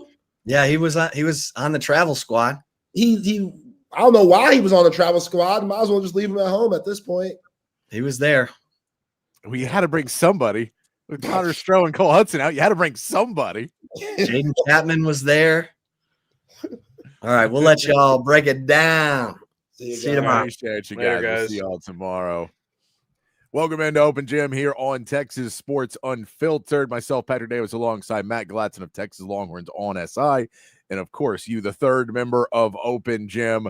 Text line's open 512-222-9328. Of course, on the chat on Facebook, Twitch, X, and on YouTube. Of course, most of the show today devoted to Texas versus Kentucky. The one of the most wins a win kind of games that you have to walk out and go, man, there is almost nothing positive to talk about other than a win's a win after that game. So many things going wrong for Texas just throughout the game that's not what you wanted to see after a big win at Oklahoma. But as we will continue to break all that down, CB is right. Texas fans do need to drink some Kentucky bourbon after that game. Pay a little respect to a Kentucky team that outplayed Texas but still couldn't get it done. Not great week for our picks either, Matt. But did you at least have a little bit of fun this weekend other than the games? Well, there's an epidemic of the flu going around my apartment right now, so it's been a rough one. I'm luckily out of it, but I thought I was going to have a good weekend, and then I went to watch the Ole Miss game with one of my buddies, and it was looking great for 3 quarters. Yep. And then Ole Miss came to play as Ole Miss usually does, and completely blew it. But hey, you know what? That's one loss for them. As far as Texas goes, usually after games like this, you like to sit there and say to yourself as a team, let's just throw this one in the trash and move on. Yeah. But there's so much that you need to fix so the way that I kind of described this game was it was a mix of UTEP and Florida. Yeah. Which is not good. No, not at all. So that was a disaster in and of itself. Thank God for Ryan Niblett. Thank God for that short yardage defense. Thank God for Shipley and scholarship Burt being on South Beach. And Texas survives and they move on. But there's a lot to diagnose and a lot to fix. And I wanted to dive into it with my all-22 today, and I got some stuff here, but there's so much more that I wouldn't have had time to fit in here. So I don't know, maybe we'll have a part 2. Yeah, it was. Yeah, again, it was basically almost everything that you were worried about at some point this season reared its head. Mm-hmm. I mean, really, Ryan Niblett was that was probably your MVP of like just anything progressive offensively is probably Ryan Niblett, and 3 sacks for Colin Simmons. Tells you, okay, that's great to see Colin Simmons get where he needs to do. But it is Also, the case. Yeah, good. Anthony Hill played like in man possessed He did as well. He did a lot. Yeah, when he went down early in that game, and I was watching with some friends, and I'm like, that's really, really, really bad for us if he is hurt, because that guy is an X factor, and then he gets an interception like 3 or 4 plays later. You're like, okay, all right, we're back in this game. Yeah, and Joe, I agree. Thanks to Mark Stoops for not realizing I am completely dominating this game. Let Texas shoot itself in the foot. Like continuing to go for it when that's the one thing that you are not doing better than Texas. Yeah, it was. I agree. Hair of the dog. It was a masterclass in bad coaching on both sides, and like. I don't know. It just, even when Sark made good play calls, then the team didn't execute them. So that you go back and forth, that there was 2 third down plays back to back, I believe, in back-to-back drives, where the first one was where he does the double reverse flea flicker pass into double coverage, which is just a bad play call and not in the right time or the right place to do it. Like nothing about that play call made sense to me. And so I'm like, that's terrible. And then the next one, he calls a play where he gets Ryan Wingo wide open, coming across, screaming across the middle. Should be an easy completion for a first down. And Arch just buffs it on the pass. Are you talking about the one that was behind him? Yeah. Wingo still needs to catch that, but yes. He does, but it's like that was execution. The play call was fine. Mm-hmm. There's nothing wrong. It was a great play call. It worked across the middle. Ringo had plenty of room to go get the play done. And so it was just all around. But I will say this goes back to coaching and leadership. And the thing that you worry about the most is that for some reason, this far into this season, this team still thinks they're good enough to win being themselves. I don't know why. I don't know who's spitting that bullshit at practice, but they need to stop. You are not good enough to go out and just beat good teams, because you're barely scraping by with some bad teams some of these weeks. When you go out there and go, we'll just play our game. You don't have a game anymore. It's over. You don't have an offensive line. You cannot create plays downfield, explosive plays, all that. You cannot run the football. Trey Wisner, 3.1 yards per carry. Can't run the football. You guys need to get out of there. I will say this, hair of the dog, because I've seen this narrative, and we'll address it now. The narrative that Arch needs to ride the line for a couple plays on Saturday. I am vehemently against. I hate this idea, because in my head, I really don't think we have much of a shot to do anything this season. And I know I hate to say that. I'm hoping for the best. But I think Arch Manning could be really good in the future. And I don't know if benching him for a guy who is not going to be any better. He may be a little bit more consistent, but his peaks will be much lower. And with an offensive line that he's going to get frazzled really quick, because that O-line is not going to be able to hold. So I think there are things that Caldwell would do much better. I think he would. We'll play the clip of Sark at the press conference today where he talked about Caldwell coming in talking about Arch setting protections. And he says the line sets of protections, the center sets of protections, and then Arch can change them if he needs to. And I don't think he does that well enough. And Caldwell may be better at that because he has more experience playing probably with not a very good O-line either. So I think there's things that he would do better. And I get you're not saying permanently bench Arch. I don't like benching quarterbacks for a little bit of time. I don't like it. Personally, I don't like it. I think it is a confidence killer. I don't think you learn that much in it. That if you're still winning, if you're winning the game, it's just as good for him to be in there. I don't think him sitting back and watching on the sideline is going to help him anymore than being out. And I get, maybe in that game he would have made adjustments and come back in and played better. He didn't at halftime though. And that's halftime. That's halftime where you sit back and get to do it. So I personally, I get this is just an opinion and just a preference of coaching style. I don't like it because to me, that's hopeful coaching, not smart coaching. Hopeful coaching is, well, if we sit him on the bench, the other guy's got to be better. And if he does this, then he'll got to be better. We got to try something. We just got to do something, and we're going to hope it works, as opposed to going, let's just do the things that are working. There's certain things we did. We did them against Oklahoma, and they worked, and we're going to get completely away from them now. We're going to go away from the game and try and play football like the Oklahoma game didn't happen in the second half when our offense looked as good it looked all season. We're going to get rid of that, and we're going to start over from scratch and pretend we're a good Texas team. That's what I don't like about it. Okay, let me dive into this real quick. First, Soul Scream, I'm gonna address your comment on benching Hurts because Bama was down big. The main difference there to me is, for one thing, you're playing in a national championship game. You literally have nothing to lose at that point because you're losing big. Number two, you have Jalen Hurts in the football game, who was more of a game manager, not as much of an explosive playmaker down the field. Your backup was Tua Tagovailoa, who was one of the best quarterbacks in the country as a recruit coming in, and he had played well when he got opportunities that year. He was an elite talent. That is very different than benching Arch Manning, who is far and away the more talented of the two physically. For Matthew Caldwell, who spent 4 years in college, has never really accomplished anything. I don't think the two are comparable. Yes, Arch did not play well. I am probably the biggest Arch stan in Austin media right now. I still believe in him very, very much. I think he's going to be an elite talent.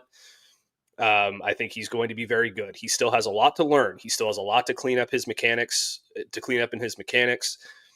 He tends to lose the nose of the football quite a bit because he overstrides. He does weird stuff with his feet when the pocket is collapsing on him a bit. And he needs to clean those things up. He did that against Oklahoma, so you know that it's there. He just kind of regressed against Kentucky for the worse, and they were still able to win the football game. It's not like they were down big and they needed to make a change to try and spark a comeback. They were still very much, they were leading the game for most of it, and they never were really behind. And they never were behind in that game. I don't think that benching Arch at any point, even for it's a couple plays, is going to make a positive impact on your season one way or the other. And I think people are getting jaded by the fact that Matthew Caldwell came in for one play against Florida and threw a 28-yard completion because Florida thought they were going to run the football. And that's kind of, I guess, tossing people a little bit for a loop. Like, oh, look what he did against Florida. It's one play. Like, let's not get too wrapped up in that. Number two, I think that when you start having a conversation about benching a quarterback, it is because the rest of your offense is executing at a high level and doing the things that they're supposed to do for the most part. And your quarterback is the one who is coming in and causing those issues, making bad decisions, throwing interceptions, all those different things. That's not the case right now. We need to set this aside as something that's, and I'm not saying that everybody in the comments is saying this because I haven't really seen this in the comments, but just generally from a narrative perspective, I think you have to look at it and say, this isn't an Arch problem. Taking Quinn Ewers and putting him in Arch's place wouldn't necessarily fix this problem. Would he have a few more completions and miss on a couple less balls than Arch did against Kentucky? Absolutely. But this is an offensive line execution problem. The receivers are not helping him out. The tight ends are not helping him out. The play calling is what it is. I don't think it was a horrendously called game in terms of what was schemed up necessarily, but they're not calling things that are helping out Arch right now. It is a widespread problem at every single level of the offense that is causing these issues, and simply replacing the main cog in that wheel, which is Arch, is not going to improve your product. That's why I'm vehemently against it. It's a very different situation than benching Quinn for a couple of plays against Georgia and bringing Arch in and then bringing Quinn back in. Because if you go back and you watch the Texas offense last year, it was by and large throughout the entire season executing at a high level. The offensive line was protecting very well. The receivers were doing their jobs. The running backs were doing their jobs. None of that is happening right now. You can't establish a running game. You can't block for him. Even when, he has an opportunity to throw, the receivers aren't helping him out as much as they were in the Oklahoma game. In the Oklahoma game, they were helping him out so much They were doing the scramble drills and finding ways to get open when the pocket was breaking down. They weren't doing any of that this week. So there's just so many levels to it, and simply, the easy out is, let's bench our quarterback, but that's not going to fix it. So we have to, I understand he missed a couple of easy throws. I'm not saying that he didn't. Yeah. I don't think he played well. We're not dismissing that fact. No, he did not play well. But there are so many other things that are happening with this offense that simply changing that is not going to fix the product on the field. And I think that's what Texas fans need to realize more than anything else. Yeah, and I think that the concept, and Joe kind of gets close to it there, where he says this is not a college football playoff team. We need to be happy with the Texas Bowl. So that's kind of where I'm at in my head, but I'm not happy about any of this. I don't want to be happy that this team underperformed this season. I don't want to be happy that the player development was not where it needed to be. And one of the things Sark has done so much better than Mac Brown did at the end of his career, than what Charlie Strong ever did, what Tom Herman ever did, was player development. He had really gotten players where they needed to be and stepped them up. The difference was he was able to develop a lot of players he was playing. And now he's having to develop players that are on the bench and get them ready to step in when you lose 11 to 12 starters in a season. He has to be able to do that better. That's a piece he has to be able to do that no one right now, not one person in college football, is doing really, really well. You see down turns on everything. Georgia's not the same as it was. You see them playing in close games. You see them having a hard time. Every school is having difficulty with it at certain levels. It's harder and harder to do because you cannot stack talent like you used to be able to stack. So you have a lot more guys that you're taking a shot on, but you don't have five, you're not getting 15 5-stars on some of these teams, and just being able to stack and stack and stack and have positions that are just going to be great year after year. So when you don't have that type of thing, it becomes hard to play or develop. He needs to be better. This staff needs to be way, way better on that. But I'm also not going to throw them in and say, well, look around football. Everybody else is doing it, because nobody else is doing it. There's maybe one school who's been good at it, and we played them at the beginning of the year and lost by a score, and that's Ohio State. We had the ball. We could have made a run there. And that's the one team who's doing it probably is better than everybody right now. But it is a problem. I'm not dismissing any of this. So the question is, when I talk about reality and my expectations, that's not my happiness. It's not where I want to be. That's not where the standard should be.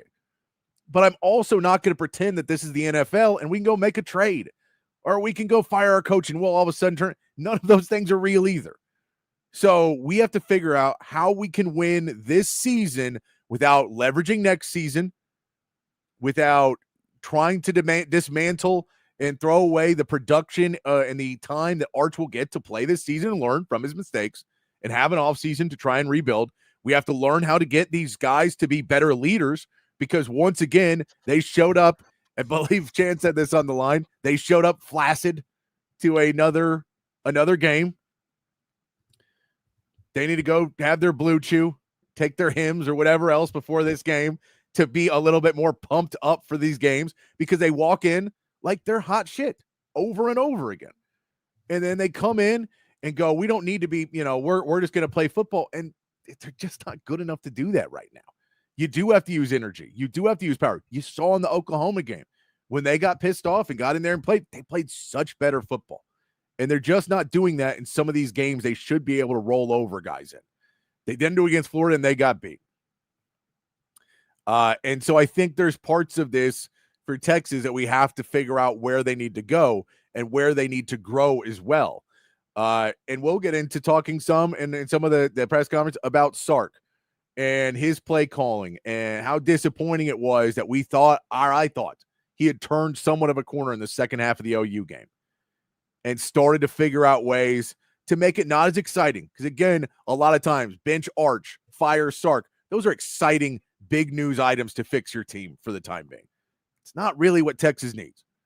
Texas needs to do small, boring, unfun things.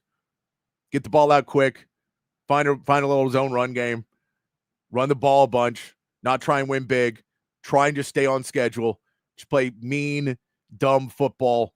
Don't try and go big. Don't trust Arch to be a great quarterback. Trust him to be a good quarterback.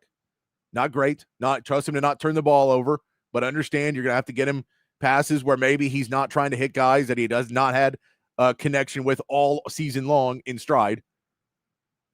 Maybe get that pass to a DeAndre Moore or a Parker Livingston who could have run the same route and could have been open, and he has a 1,000,000% better chemistry with.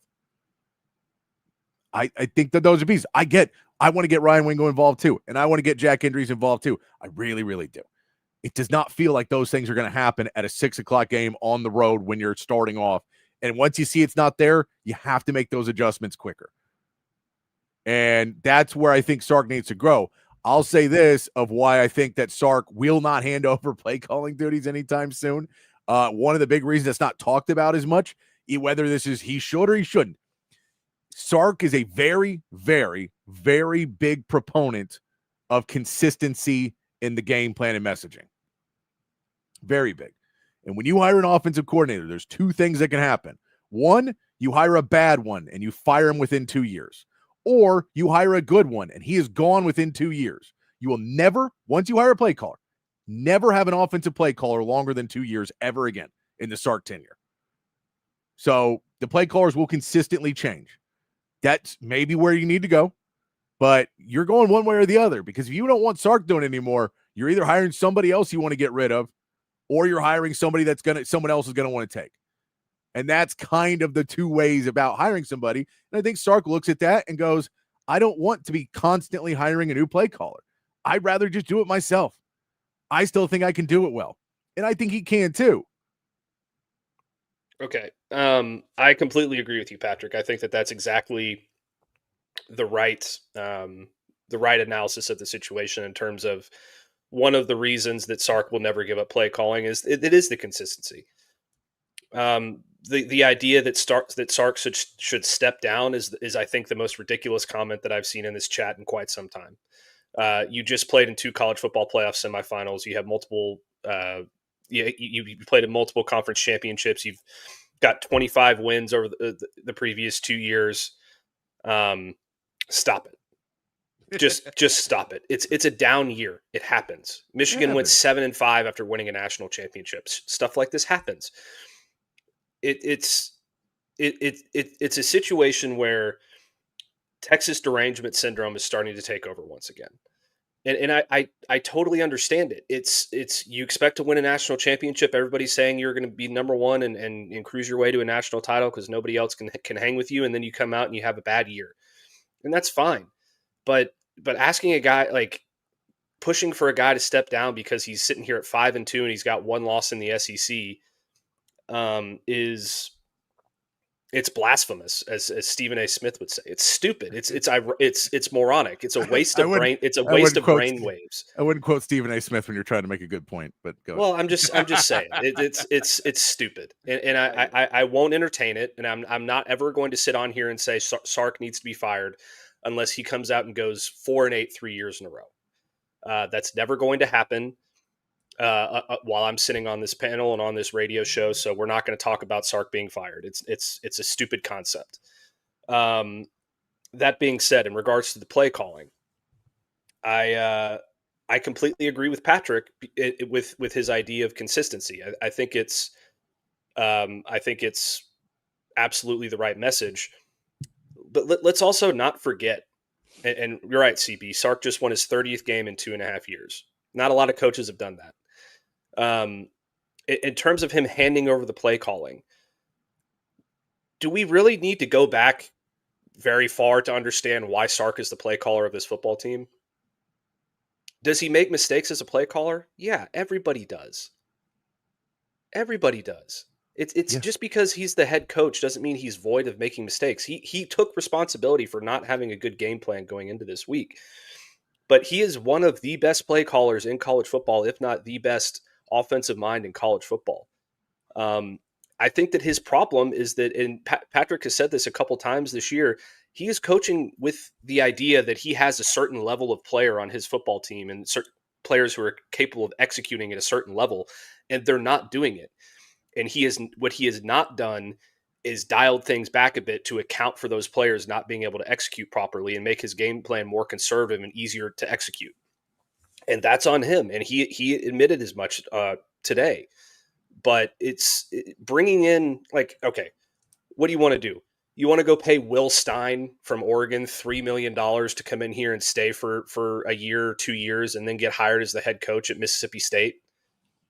Then what do? Oh, you got to go find the next bright young no, just let Sark do. That's why he got hired here, is because he's an amazing offensive mind. I think there is that time in line where we have to have that conversation. I think that is. I don't think it's right now. I get it that it is a difficult thing.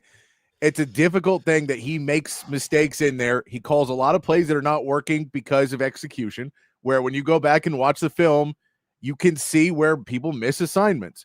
And if you want to say, well, he should really, really, really dumb it down to, guys, just go out there and just schoolyard play. We're not going to be able to do anything. I get that. Like, I get the frustration of this all. The bigger issue you have to remember, and this is the biggest thing I'll tell you, and this is disappointing and depressing being a sports fan. I'm 41 years old. I've covered sports for 20 plus years now. Texas has played for one national championship in my lifetime, or two. They've won one. So the attitude that we are deserving every single season to be able to be there. I get there's a preseason number one. We get the AP poll as a joke at the preseason AP poll. Everyone loses. It is what it is. Miami just lost on Thursday night, or on Friday night. They're number 2 team in the country. We all thought they were great. They get their butts kicked. It happens. I don't like it any more than anybody else. I'm not trying to spin this as like, oh, guys, you should get over it. I'm spinning it of when we talk about solutions and ways to help this football team and ways to make us all happier people when we watch it. I think those are not that far away. And I think it's way further away to throw away the last 5 years of Sark, start over from scratch, or to say Sark has to step down. Because I'll also tell you this. You know what happens when Sark wins a national title and you took away his play calling and the NFL calls him? He walks to the NFL with a smile on his face because he doesn't have to deal with being told what to do here. You can't go to some of these guys and tell them we're going to take it away. I get all of these things. I am very frustrated with this offense. I'm very frustrated that the offense reverted back after the Oklahoma game, after same that you keep seeing them walk back in, and that Sark continues over his years to coach for the team he wants, not the team he has. I get that. Those are all very frustrating. And then I turn on other football. And I talk to my friends and the people I've worked with from all over the world, all over the college football world. And you talk to those people. And you know what they say? Man, I'm frustrated. Oh, my God. How frustrated am I? Because our team's not doing this thing right. And they're not doing this. And the coach is an idiot for not doing this thing. And I agree with all that.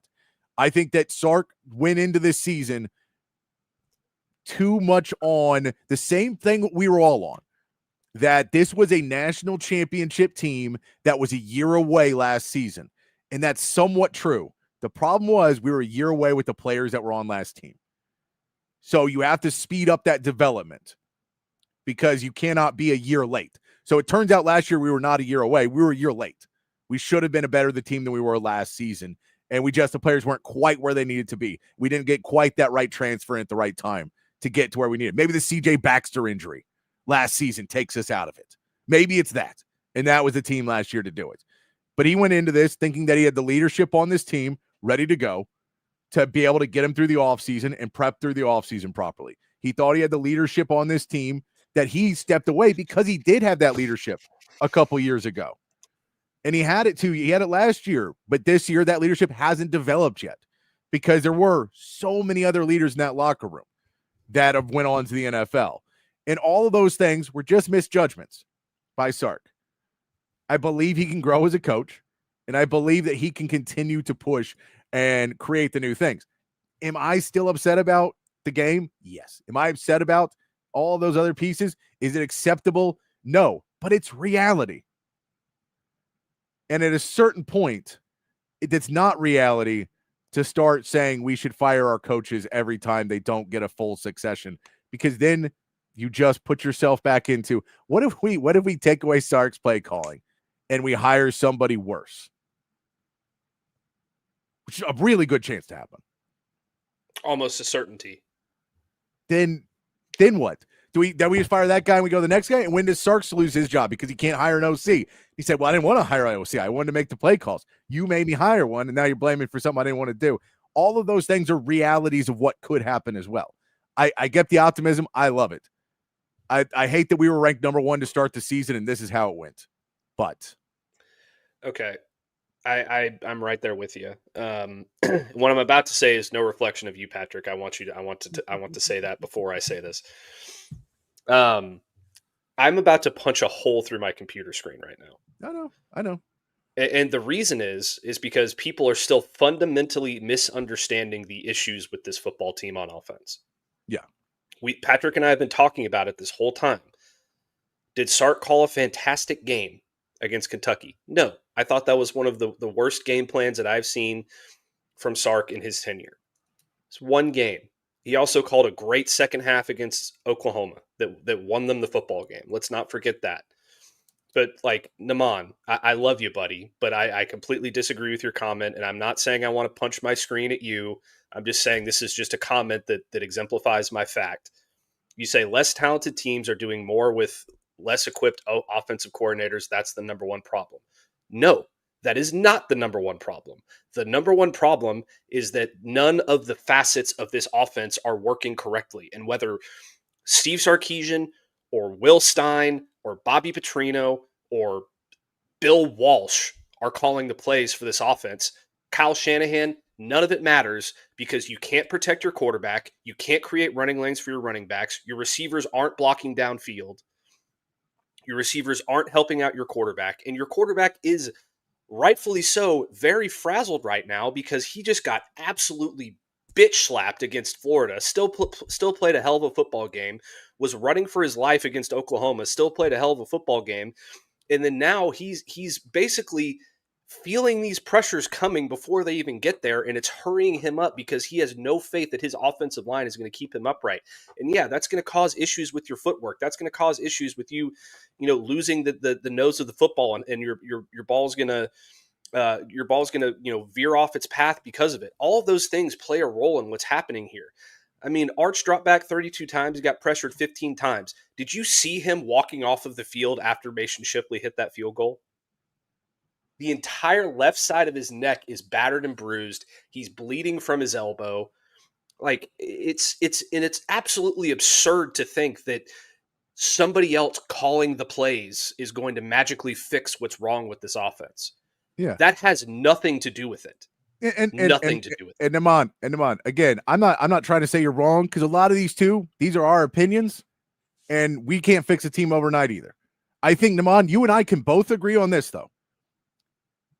Steve Sarkisian knows more about calling plays than either one of us. Way, way more than either one of us because he has done it at an extremely elite level in the past. So I'll say that before we say anything else. But I'm not questioning that you don't know what you're talking about. I have a difference of opinion of you. I don't want to call anybody stupid or different. I think I have a different opinion because of what I contain and what I watch. When you say that teams that are smaller teams are doing better, I agree in small sample sizes. I think a lot of times we do that where we look at a small sample size and a really big sample size. And a big sample size is if we just took Texas and I showed you that second half of Oklahoma and showed you the highlights of that and I showed you Sam Houston, well, our sample size looks pretty amazing, right? But if I show you every game, then you go, oh, that's pretty terrible. If I show you John Mateer before Texas, then Ben Arbuckle deserves to win the Broyles Award. Because look at what John Mateer was doing. And then show him in the Texas game and tell me, is that a good OC and a great play caller? I'm just saying those things happen and you can take them in and go, people get beat time to time. So that's where we get off on trying to find those right things. And Hair of the Dog, I think you're on the right track. But what's the solution? The solution is continuing to coach up your players, understanding that there may be more rough patches in this season. There may be more rough patches. You're going to win some. You're going to lose some. And at the end of the day, you really, really need to figure out who's going to be on your team and what you need to do in the offseason. You should still try and win every game. You should try and do more short yardage. You should try and get the ball out. I like trying to do some RPOs, but I don't know if Arch always identifies those correctly either. But it's only going to get better with playing at this point. Like the reason why that team was good last season was you had a lot of guys who had played a lot of snaps. And now you're talking about a lot of guys with not many snaps. Okay, I'm going to do a couple of things here. Yeah. Number one, the Naman about the wide receiver screens. I don't know how many wide receiver screens they ran in that game. I don't remember a whole lot, but I do know that Arch was 6 of 6 for 41 yards on passes 5 yards or less. I don't think the wide receiver screens were the problem. No, that's just my analysis of the stats. Hair of the dog, what's the solution? I think that's a multifaceted question that we would probably need a lot more time to break down. But what I will say is that I think it starts up front. I think that you need some new blood on this offensive line, because what they have currently is not working out very well, and that's causing a ripple effect to the rest of your offense and the way that it functions. I don't think that it's a strength and conditioning issue or a position coach issue. I think that one of the big issues with what happened with this year's team is that they made a player personnel mistake this offseason, and they brought in guys in the portal at some positions, and they needed to bring in a couple of more along the offensive line, and they didn't do that. Now they're playing with inexperienced players who, like Connor Robertson, who was absolutely dreadful against Kentucky, Nick Brooks, who was absolutely dreadful against Kentucky, and they needed to find different players to fill those holes, because one of the things that Texas has been able to do in my lifetime, I had this conversation with my brother the other day. One of the things they've been able to do is they always have 2 to 3 dudes on the offensive line that are really, really good. Yeah. And even if the other 2 players aren't really up to snuff, they have found ways to scheme around that and have the other players sort of mask those problems. They were even able to do it last year. Cam Williams was not very consistent. He was not very good for the majority of the football season. And yet the other 4 players were able to help mask that deficiency. This year, they have one dude on the offensive line right now who is playing at a high level, and that's DJ Campbell. Everybody else is playing very bad football. Even Trevor Gooseby was awful against Kentucky. He is not void of blame here. But Brandon Baker cannot do anything. The entire left center of your offensive line, the center and the left guard, have been abysmal no matter who you put in there the entire season. And that is causing a ripple effect that is throwing the rest of the offense off. It's rushing your quarterback into bad decisions and all these different things.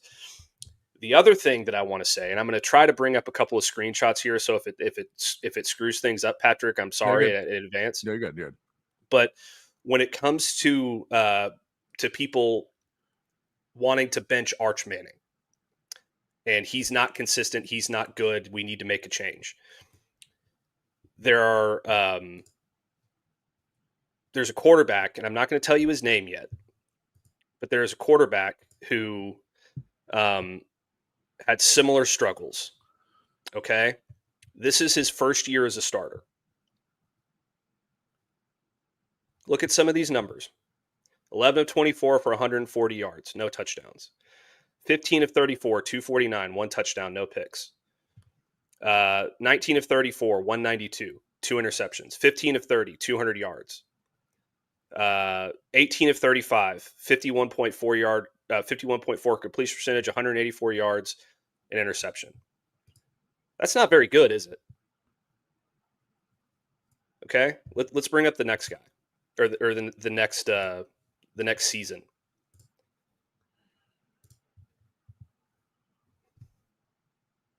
Look at those numbers, Patrick.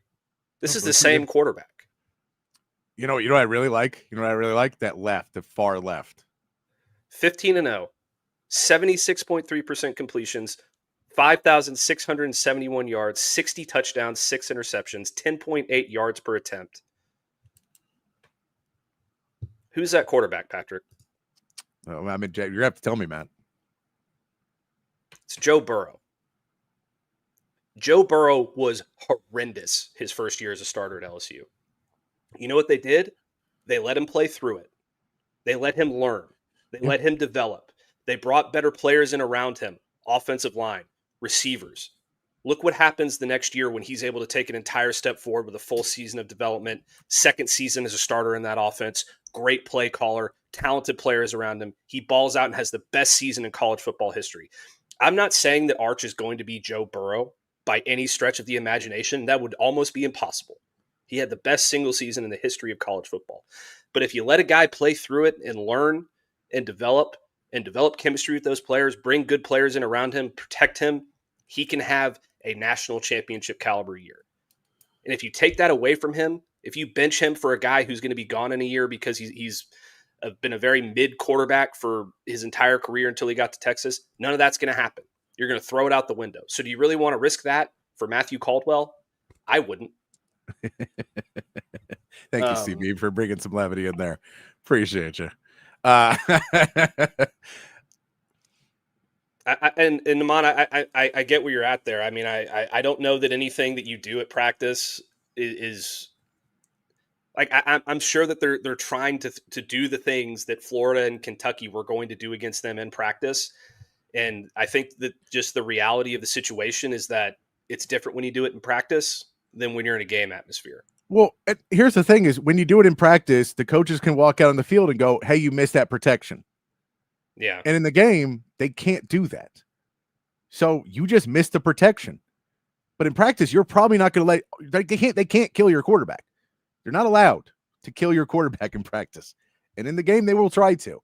It's just more difficult to do those types of things. And I agree with you with those numbers, Matt. I think it's a great point to bring those up. I think if we all look back in retrospective, one fix you would have made over this offseason is bring us in an experienced center. I don't need a right tackle. I don't need a guard. I will figure the rest of that out. But bring me in a Jake Majors type player who has seen enough football in his life that he can sit there and be a gigantic helper to an inexperienced quarterback. That would have been huge if we could have done it. We're way past that point now. Way past that point.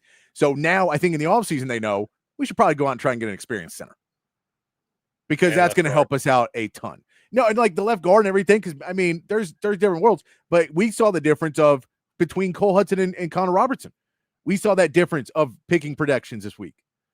That it's not like Connor Robertson was necessarily that much worse in the blocking department. He was way worse in the protections department.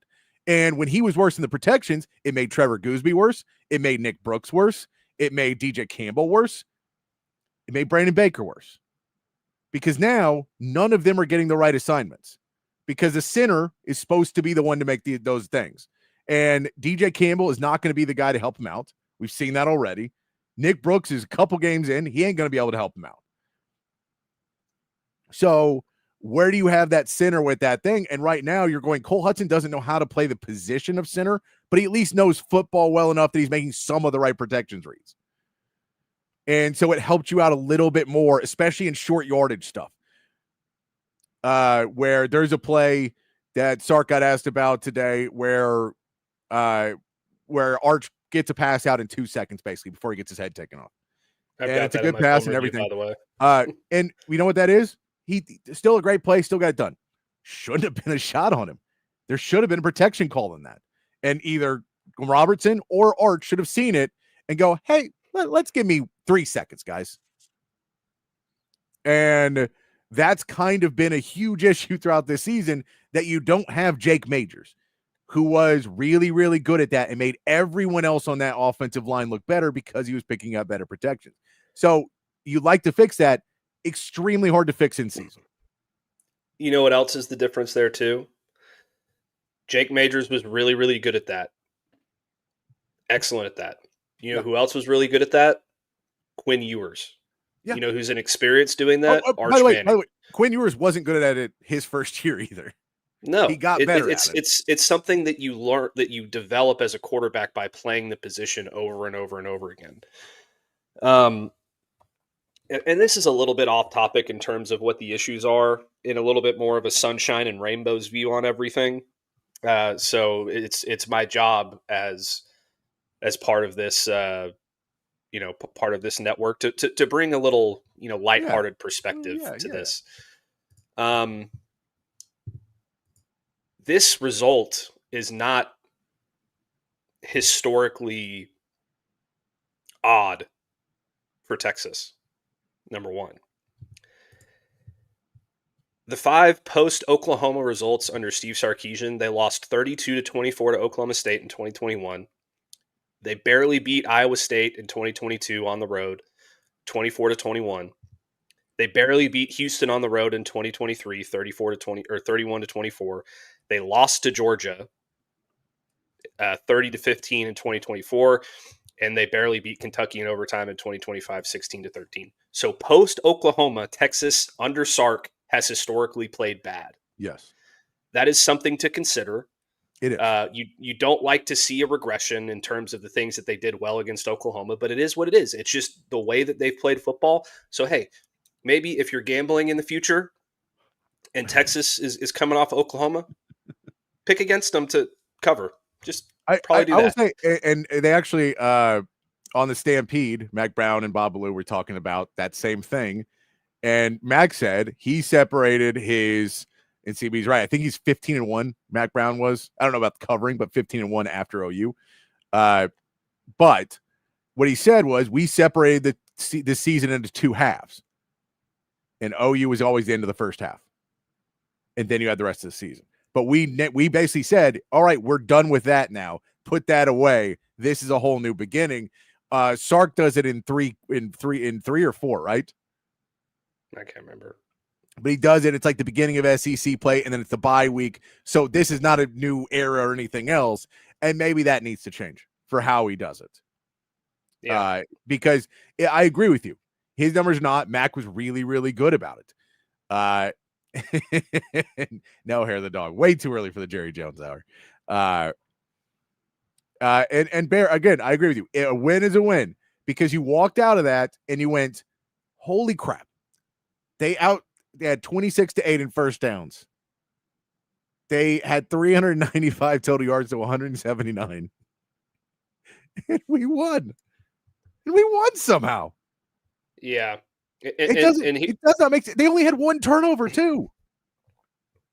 Yeah. It wasn't like there wasn't any point where you look at that and think like 5, but Texas can't recover fumbles. I'm with you. But you look at that and just go, man, it's a crazy thing that you get it, but you do get a win to win. So you do walk out of it and you get a chance. So as much as we're arguing right now, you know how much the mood is different if you lose that game in overtime and they score that touchdown and then Texas does what they do, which is immediately get a holding call in overtime to try and push yourself out of field goal range, which is one of the craziest starts to a second overtime I've ever seen in my life, to just immediately get there, which, by the way, Sark took complete blame for in this game. So it's complete. That's, he put that on there as well. Texas is in a really good spot with the Ole Miss loss. I believe there's only 2 teams undefeated in SEC play right now, right? And we play in Alabama. And we play one of them. So you're right there again. You're still technically in the SEC hunt right now. I know playing wise, I don't really put us there. I would be very surprised if we're in the game at this point. But that being said, you are still in it because the SEC does eat itself at a certain point, and it is just a really tough go of it. Now you got to go play Mississippi State. You got to go push it. Johnny, we've heard everyone call everybody names. I get that. I've also heard Sark be called one of the greatest play callers of a generation. So we've heard him be called both. I think it's probably somewhere in the middle. James Franklin hasn't beaten the top 10 team since 2016. Another thing I would like to point out that Bear partially pointed out, you are really not truly an SEC football team until you go to Lexington, Kentucky, and you play at Kroger Field and you win an absolute gross slop fest of a football game. True. That is a fact. Last year, the SEC champions, Georgia Bulldogs, 13-12 in Lexington. 2020, the Georgia Bulldogs, 14-3 in Lexington. 2021 or 2022, 16-6. Georgia beats Kentucky and Lexington. And that's just Georgia. Ole Miss barely beat Kentucky this year in Lexington. And they're a top 10 team. So Mark Stoops has a way of making games like this incredibly gross, incredibly hard, and very, very, sloppy. And that's why they are happy to pay him whatever they're paying him to go 6-6 and 5-7. Because he makes games exciting against good teams. He beat Ole Miss last year too. They were almost a playoff team, but they lost to Kentucky. Yeah. So he does that really well. And that's a credit to him. And let's also, as bad as we want to say Texas played, which they played awful, maybe their worst game of the year from top to bottom, let's also give Kentucky a little bit of credit because Cutter Boley played really, really well. He did. Despite that one interception, he was awesome for Kentucky. That defense played awesome. Like they were all over the field. They were making good decisions. They knew they were coached really, really well. So this isn't just, well, Kentucky played Kentucky football and Texas just played down to them. Kentucky elevated their game specifically on defense to make things incredibly difficult for Texas. And Texas wasn't able to take advantage of a couple of opportunities where they could have gotten explosive plays that would have changed the game. That's on them. But you have to give Kentucky credit too for playing a really good game defensively. And I was blown away with their speed on defense. Their speed on defense was really great. And I know we can talk about the high grass there in Kentucky too. That helps out, but that they intentionally leave their grass a little bit higher to slow down teams. It's according. It's what the people say. That's what you hear. But they had the speed on defense that I don't think Sark was expecting to see. I know I wasn't expecting to see them be able to catch up on some of those plays where he thought, well, we'll have an edge on speed. And then they didn't. And Sark teams are normally faster than this team as well. Like our team is right now. Sark teams are normally faster. Because that was a piece when Sark first came in to Texas. That was one of his first things he did is like, we have to get much faster at every single position because we're late to everything. And part of that is getting up for the game and being ready and being amped up. And part of that is just the talent that's on the field. And it does feel like Texas just maybe misjudged what they had in the locker room returning this season. And, again, it's a different world for everybody right now. Texas was in the middle of a playoff while they were deciding what to do in the portal.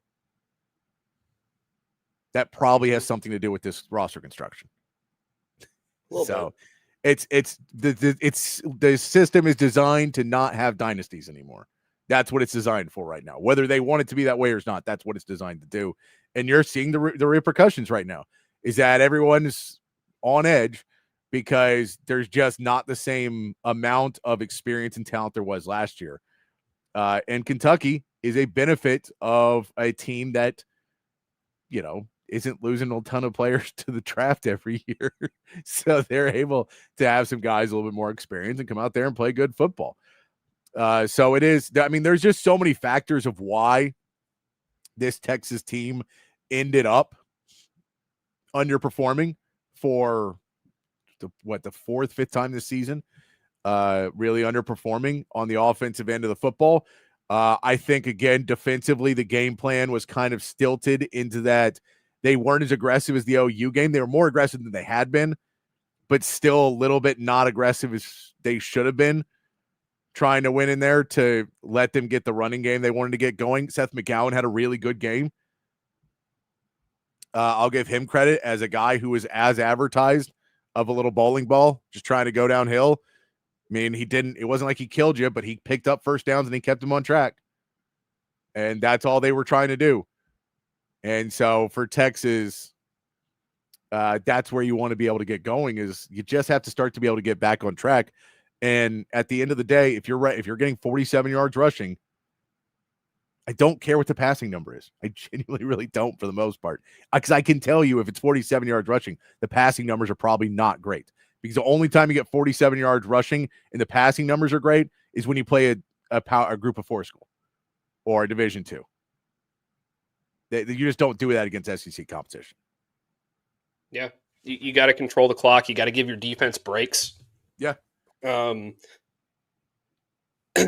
I think that is probably a very good reason why the Texas defense gave up so many yards in this game. It's because at a certain point they were just gassed because their offense couldn't stay on the field. And credit to them, they really, dug deep down after. Look, after that first play by Kentucky in overtime, I was like, oh shit, Texas is going to lose this game.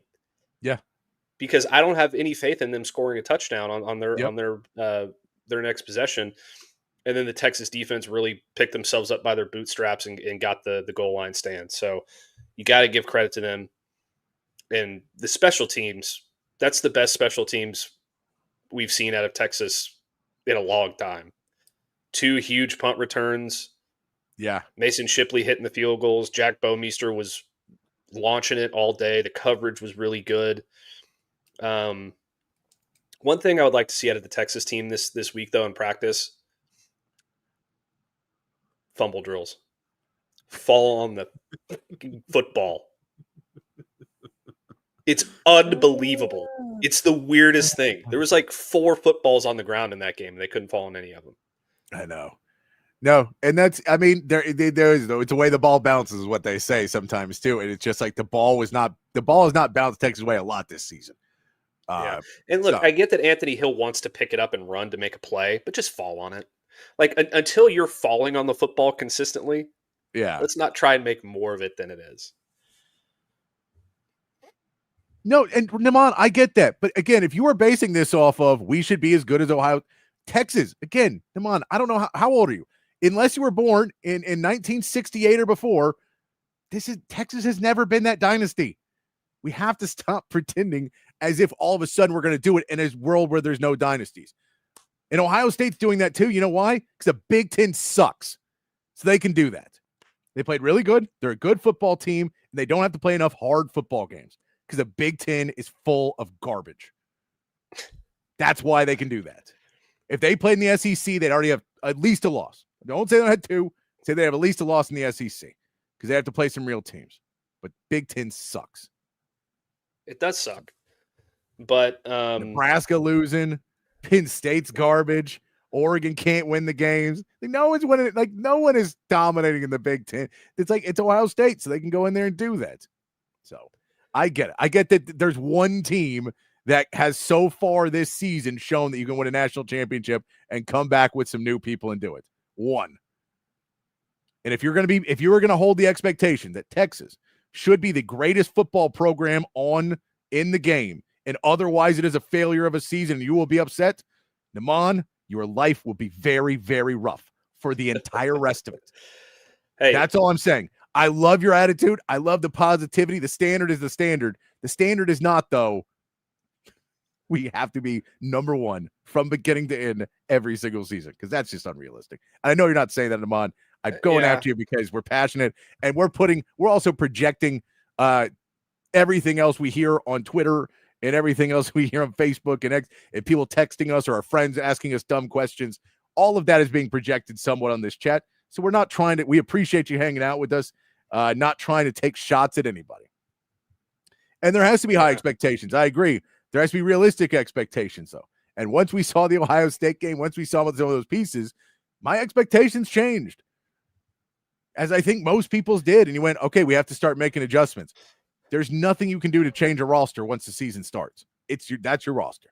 And we just didn't have enough talent on it that was ready to play at that level. You want to know what's wild? What's that? Ohio State in 2023 was 11-0 heading into the Michigan game. 11-0, right? They started the season ranked number 3 in the country. They beat Indiana 23-3. They struggled with Youngstown State. They beat the crap out of Western Kentucky. They struggled to beat Notre Dame.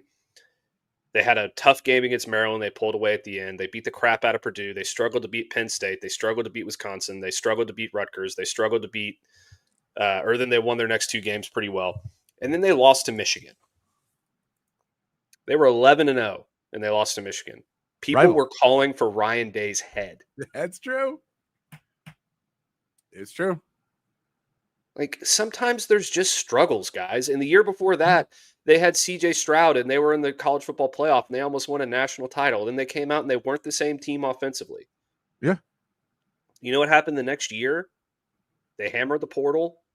They got really good players, and they won a national championship. So let's not jump to the let's not get on our jump to conclusions, Matt, and say that Sark is has to stop calling all this stuff that always comes up. Let's just this year wasn't the year. This year wasn't the year. And here's the thing: we're still a 2-loss team, and one of those Texas is still the number one team in the country. Destiny. One of those losses is the number one team in the country, and one bad loss. That is where we're at right now. I'm just curious because they had a chance to tie going down the field late. Yeah, man, we should have been there. The stat too, like that. Yeah, and that's to say, whatever Wisconsin, they used to be good or competitive. Penn State's over for like it is. It's just everybody. I hope they don't lose to Vandy too, John. But here's the thing, Johnny. I will tell you this more than anything else. I hope they start to figure out how this offense gets better. Because the more better plays you have this season, the better next season will be. And the better down the stretch of this season, the better chance we have to not get humiliated by A&M in our own house. No, that's a real thing. So all of those pieces, everything to me is steps. We're still taking baby steps at this point. We shouldn't be this late in the season. I'm with you. But we're here. Yeah. We're here where we have to continue to make those steps and go, all right, so now we see we need to spend more time in the film room with all of our offensive linemen. We have to spend more time and maybe not even but going, how are you guys not picking up these blocks? And how are you not picking up the coverages? What's not happening right now, what we're learning? Because you have technique, you have all these other things, and there's just something out of, that you're just not picking up on. And it feels like some of those gaps were covered by, again, having a center like Jake Majors, that when the players didn't want to go to a coach because they're worried they might lose their job or starting job, when they go, I don't know what the hell I'm seeing out there. And Jake Majors may be able to help them out, or Kelvin Banks may be able to help them out. You don't have that. There's no one on this line you can really trust to help you. There's no one in that room.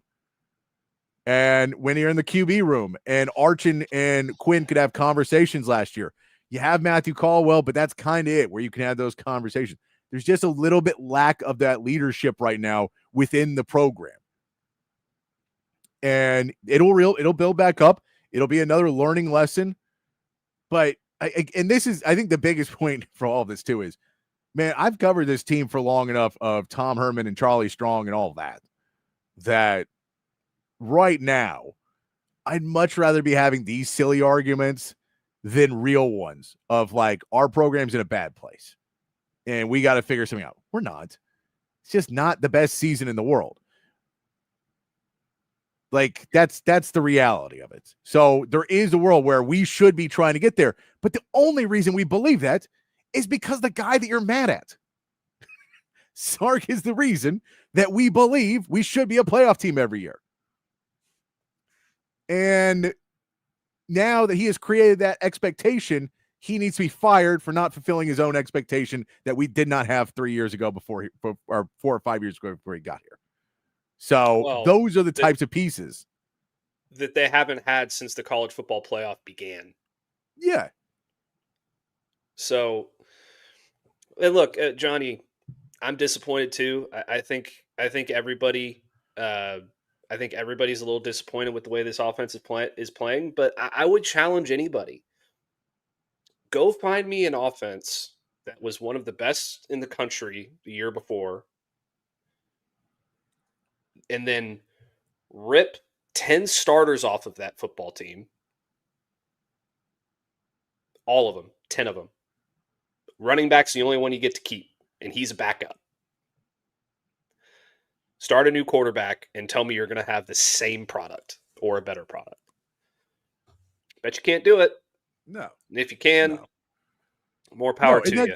No, and it's sometimes it works. Sometimes you get really lucky and you get that next level talent, and you get somebody like a Trevor Lawrence who's just so good to start with. Or guys like that are, but those are rare. And Trevor Lawrence petered out once he got to the NFL. He's an okay quarterback there, but he's not, you get to a certain level. And CB, this is an interesting thing of Taft calling the Texas media negative Saturday night. And this is someone, I think that there is some Texas media that may or may not own their own people, or like run their own things, that have a formula that I cannot stand, which is during the entire time you can improve your team and do things, to go out and make money telling everybody that every recruit we got is going to be a MVP Hall of Famer in the NFL level of talent, and selling some goods that are clearly not true because they know it's the only way to get somebody subscribed during a off time of the season. And then when you come in the season and people are starting to get mad, instead of telling them the truth, you then go and feed their negativity, because negativity will breed you to read more, because it's a much easier emotion to get into. I think that's a formula that certain people in the Texas media use. So it really isn't, they're not fans of Texas. They never have been. They never will be. They understand a formula to control people, to make them watch. A lot of the media outside, I'm not calling out Chip Brown. I'm calling out some people he may work for, but not Chip Brown himself. But that's national media. That's what they do. They will tell you before the season there's 90 teams that could win the Super Bowl, and we all know there's 5. And they'll say all these teams, oh, your team's got a shot. Oh, man, this is how the Browns could get there. Shador's going to do it. Look at what he could do. Look, you got a 7th-round draft pick. That 7th-round draft pick, he may be the best player we've ever seen. And then the season comes up and they go, you didn't trade for another wide receiver? And you go, well, you told us we drafted one in the 7th round. That's how you get people. That's what the media does. So I'm not condemning anybody for it, but it is what it is. And so I see that. I hate that for the reason that I don't want to do that. So I never want to be in a media landscape where I have to make up my opinions because I don't truly believe them. And I think that's what some people do. I'm not saying everybody. I'm saying there's a select few, and you can take your guesses all day long. Most of these people are probably not, some of them aren't even doing it anymore. But this is just something that I noticed years ago, and I was really upset about it because I was like, oh, well, that changes what I want to do in my career. So that's what I'm saying. So all that being said, I think there is people who are intentionally negative in the media at every level because they know it's easier to get clicks by being negative instead of being positive or realistic. That's what I'll say, CB. Okay. Well, I don't necessarily disagree with you, Patrick. I'm not calling anybody out either. I think Michael Taft made a very good point. It's a nicer way to say it. I think that leading off the press conference, or the player availability of the press conference, with a question, and I guess I'm calling somebody out specifically right now, leading off that player availability of the press conference with, Arch, what's wrong with you? Is I don't understand it. Yeah. I get that breeding negativity helps clicks and subscriptions and all these different things. I'm in the media. I get it. I know how to work headlines and narratives and all those different things. I choose not to do a lot of that stuff, and our stuff still does pretty well because Sports Illustrated's awesome. But I'll say that Michael Taft is the right person to have sitting next to Arch Manning in those rooms during that time, because he can see through the bullshit.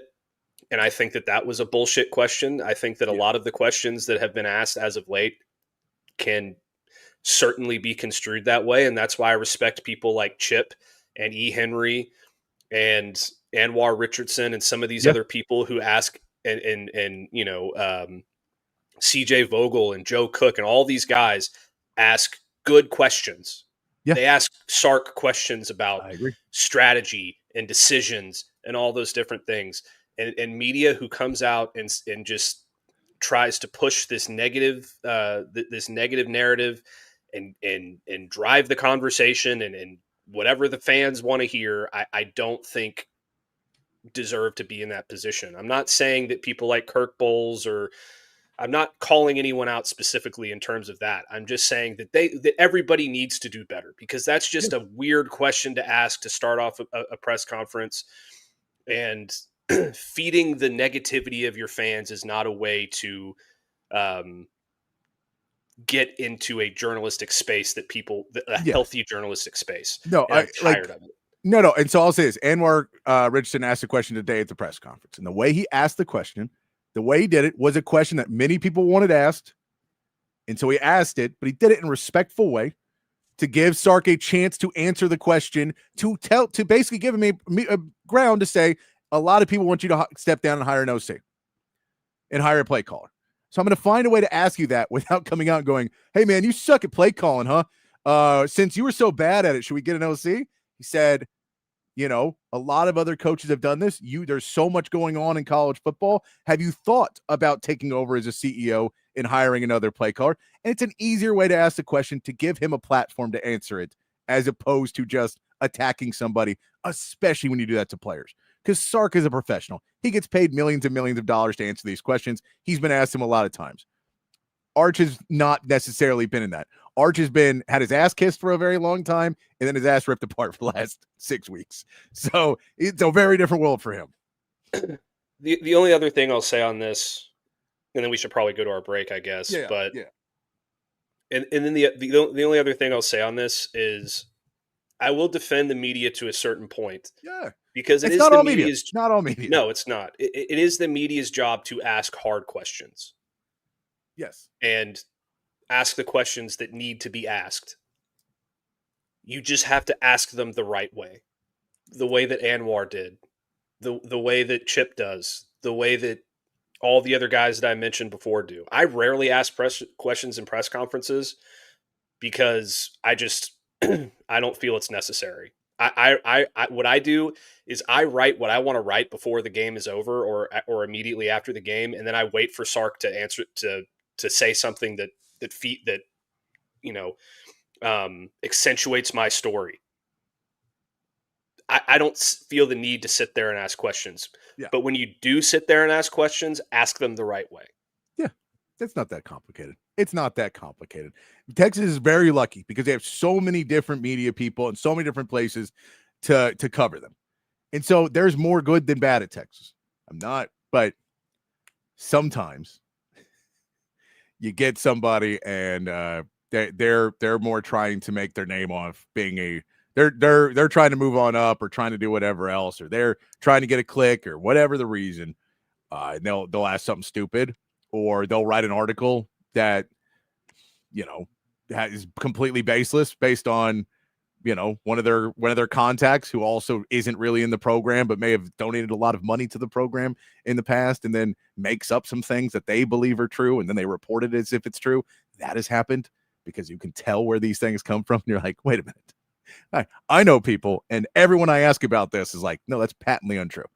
And then you go, where did they get that? And you go, oh, well, there's people who just donate money, and so they have access to a lot of things, but they're reliable sources on some things and completely unreliable on others. You have to be able to differentiate those in media, and sometimes some people don't because of clicks. That's enough about going off about the media. Don't ask the kids stupid things. Don't ask Sark stupid things, but really don't ask the players stupid things. Yeah. So I get that it's silly. I get the frustrations of everybody because I'm frustrated too. If anybody saw me, the difference between Saturday me watching a game and Monday me talking about it, that is years of doing this and covering sports and watching a lot of other games to where I can come back down to reality a little bit quicker and set back from it and go, okay. But look, on Saturdays, I'm just as frustrated. When we get when they allow a big run on that first play, like Matt said, I'm like, we're about to lose to Kentucky. And then when we get a holding penalty and I go, our defense stopped them at the goal line, and our offense is going to give up field position to lose this game.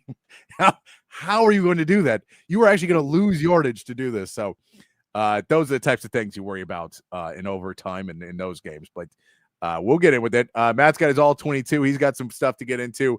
We come back for the break. We'll continue talking about this. We'll see if we get some other games. Texans play football tonight, Matt. 9 p.m. You ready? Ready? 9 p.m. game? Nope.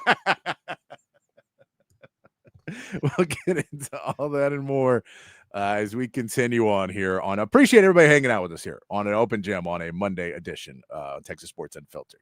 At Sleep Cycle Center, we can treat your sleep apnea in various ways. My story starts 15 years ago with the loss of my father to undiagnosed untreated sleep apnea. And this is a very preventable disease, and treatment options are various. Millions of people across America have sleep apnea, and they fail to realize the early warning signs. Fatigue, daytime sleepiness, and snoring are the most common signs. We'll find the best solution using advanced technology, oral and epigenetic appliances, or CPAP. We offer weight loss, oral surgery, and laser treatments. Schedule your appointment today and get your sleep evaluation.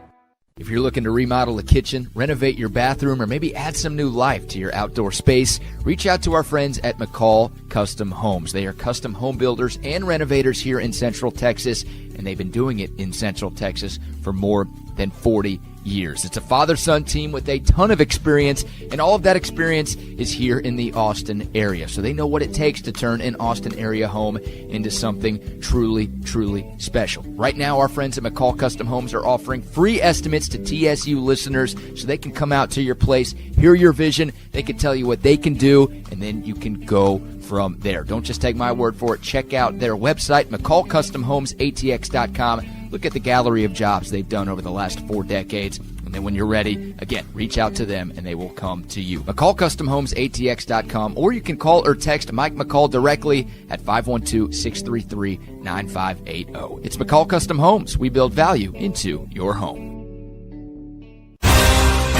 Field goal, end zone, interception. What's up, kid? Just trying to write a new commercial for audiovisual consultations. You know, football season is about to start.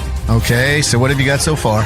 Roses are red, violets are blue, football is awesome, our installations are too. Yeah, I don't think you're getting what I want. Okay, how about my football lies over the ocean? My boy. Yeah, I guess I just don't really understand this sport. Like, think about hockey, a sport played by real men. Fights, no TV timeouts, and no flopping. Yeah, that's why Audiovisual installs systems so that every customer feels like they're right there on the field.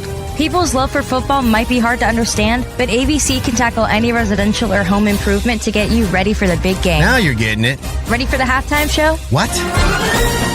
Hug your kids, laugh with strangers, and make love to whoever the hell you want. Just call us at 255-8678. That's 512-255-8678. Welcome back to Open Gym here on Texas Sports Unfiltered. Myself, Patrick Davis, alongside Matt Galatzan of Texas Longhorns on SI. Text line's open, 512-222-9328. And, of course, over here on the chat on Facebook, Twitch, X, and on YouTube. Appreciate you guys joining us today. I know we are all fired up after another disappointing win. Much happy to be fired up after a disappointing win than a disappointing loss, though. I'll tell you that much. So another win is a win kind of Monday for you. And, we got another game on Mississippi State that I will say this about going into next week. Sark traditionally has been better against offensive coaches than defensive coaches. He's always had a weird thing about defensive coaches that I think he tries to outthink himself and think that they're going to do all these weird things, and then they just play football against him. And he's like, no, but you're supposed to run where your DB is going to come over here, and you're going to switch sides, and the safety is going to come down and play middle linebacker, and the middle linebacker is going to jump. And you're like, they're just going to play football. No, but they're a great defensive mind, and he does that too often and gets caught up trying to do really elaborate things as opposed to, again, coaching for the team you have instead of the team you want. Got to do those things. But what we do on the show on Mondays is my man Matt goes through the painstaking duty of going to review film. I'm going to play a clip later in the show during the meathead of the day talking about watching film versus watching TV. But it is something to get a better picture of what is happening in the game, watching the all 22, seeing where everybody is at, starting to kind of get a better idea of what you believe the assignments are supposed to be, where you look and say, okay, I can kind of tell what these people are trying to do. That is where Matt will take us through some different plays, show us what the good, the bad, and the ugly from every week. Sometimes it's more good, sometimes it's more bad. This week, maybe more ugly. We will get into all of that. But Matt, take it away with your all 22 review. There's not any good in here. I'll tell you that right now. I just didn't. I You just didn't want to pull have the that. patience. You didn't want to pull the Niblet punt return. No, I did not pull the Niblet punt return. Can you see everything okay here? Yeah. Okay, so I only have 15 plays for you guys because, in part, because I was sick this weekend, and in part because there was just too much bad to. I mean, the last one went for almost 50 minutes, and I barely got through it. So I wanted to try and just pinpoint a few plays with some big breakdowns here. So we start with the infamous 3rd and 3 at the 39-yard line. And Sark just tries to get too cute here, and the offensive line gets too confused. Texas tries to run the double reverse pass here, or whatever it was, flea flicker reverse pass. So you hand it to Wisner. He hits the receiver here, who's coming back this way. But the problem you see here almost immediately, Patrick, is that when you get to this part of the play right here, Connor Robertson has his back turned to the play. Nick Brooks' guy is already beating him inside, and he's firing in this way. So by the time Arch is getting pitched the ball back, this guy is already free in the backfield. Connor Robertson is turned the complete opposite way. Nick Brooks has gotten beat and basically given up on the play. Trey Wisner is turned this way. The receiver is obviously facing Arch. And then what you get is all three of these guys, this is Emmett Mosley, I believe, all three of these guys looking at this defender running free at Arch.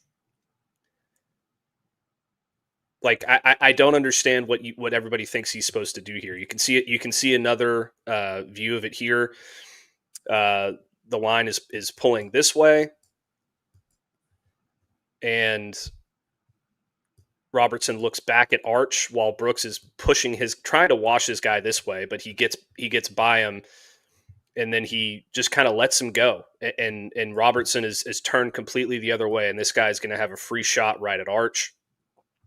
And they're just staring at him. And Arch has to make a difficult throw to avoid contact into double coverage. And you can see Robertson here with his hands in the air, like, what just happened? Keep in mind, Matt, too. Say 3-man rush. Oh, no. Your quarterback. A 3-man rush, right? It's a 2-man rush. Well, 3 did. 1 backed off when he got stopped because they double teamed one guy. It looks like he was going originally, and then maybe he backed off. But it's a 3-man on the line. But they dropped. So that's 3 men on the line. And then you have a quarterback. So that's 6 guys now being used in that play behind in the backfield. You have 2 guys running off that are now 7 guys in the play in the backfield. So that allows 4 guys versus 8 for them to 8 guys to defend 4 in the play. You've got and then all you gotta do is protect your quarterback, and he could at least run on that play and maybe get a yard, but he's already got pressure, so he's got to throw it into double coverage. You've got 3 guys on 95 here, and you got 4 guys looking at 60 right here. God. Big problem. Big problem. This is play number 26 of the game. Play number 26 of the game. It's just a breakdown on the O-line. Texas runs a play action, and Gooseby gets beat inside. Because Brooks makes a mistake, and the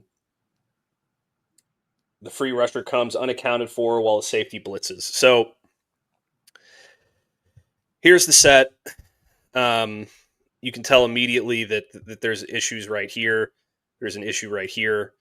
The defender's got the inside leverage there, and we'll get a better view of it here in a second. But they just get through it, and Arch doesn't have a chance here.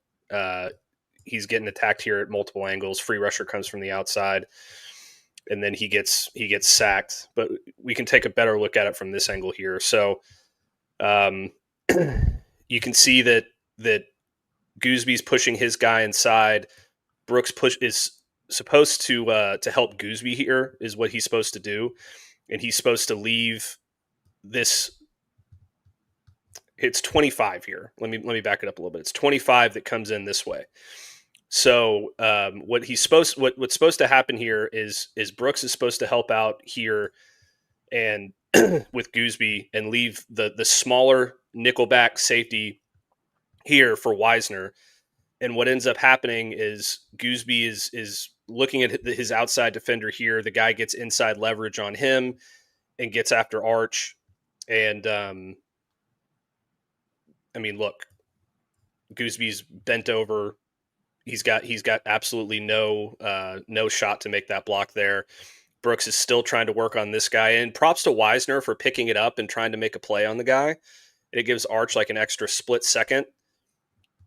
But then you can also see here this defender after Endries peels off to try and go into the route is just coming off free off the edge. So 94 and 1 both end up sandwiching Arch there and getting the sack. Absolutely ugly display there. Miscommunication from Brooks. And this is a play that I think that if Cole Hudson was in the game, maybe you see an adjustment to the protection there a little bit, but it didn't happen. So Arch takes a sack there. I guess I left out the next timestamp there, but this is one that Arch is forced to bail early. Brooks gets beat immediately. Gooseby gets beat inside, and Arch immediately checks down because there's nothing downfield. It's a positive gain for Texas, but as you can see here, Brooks loses his man on the inside there. Gooseby's man's coming also inside in that same spot, and it ends up flushing. It ends up affecting Arch, and he has to dump it off to Wisner, who's able to get a decent gain down this way. But you can look at it from another angle here, and as we go.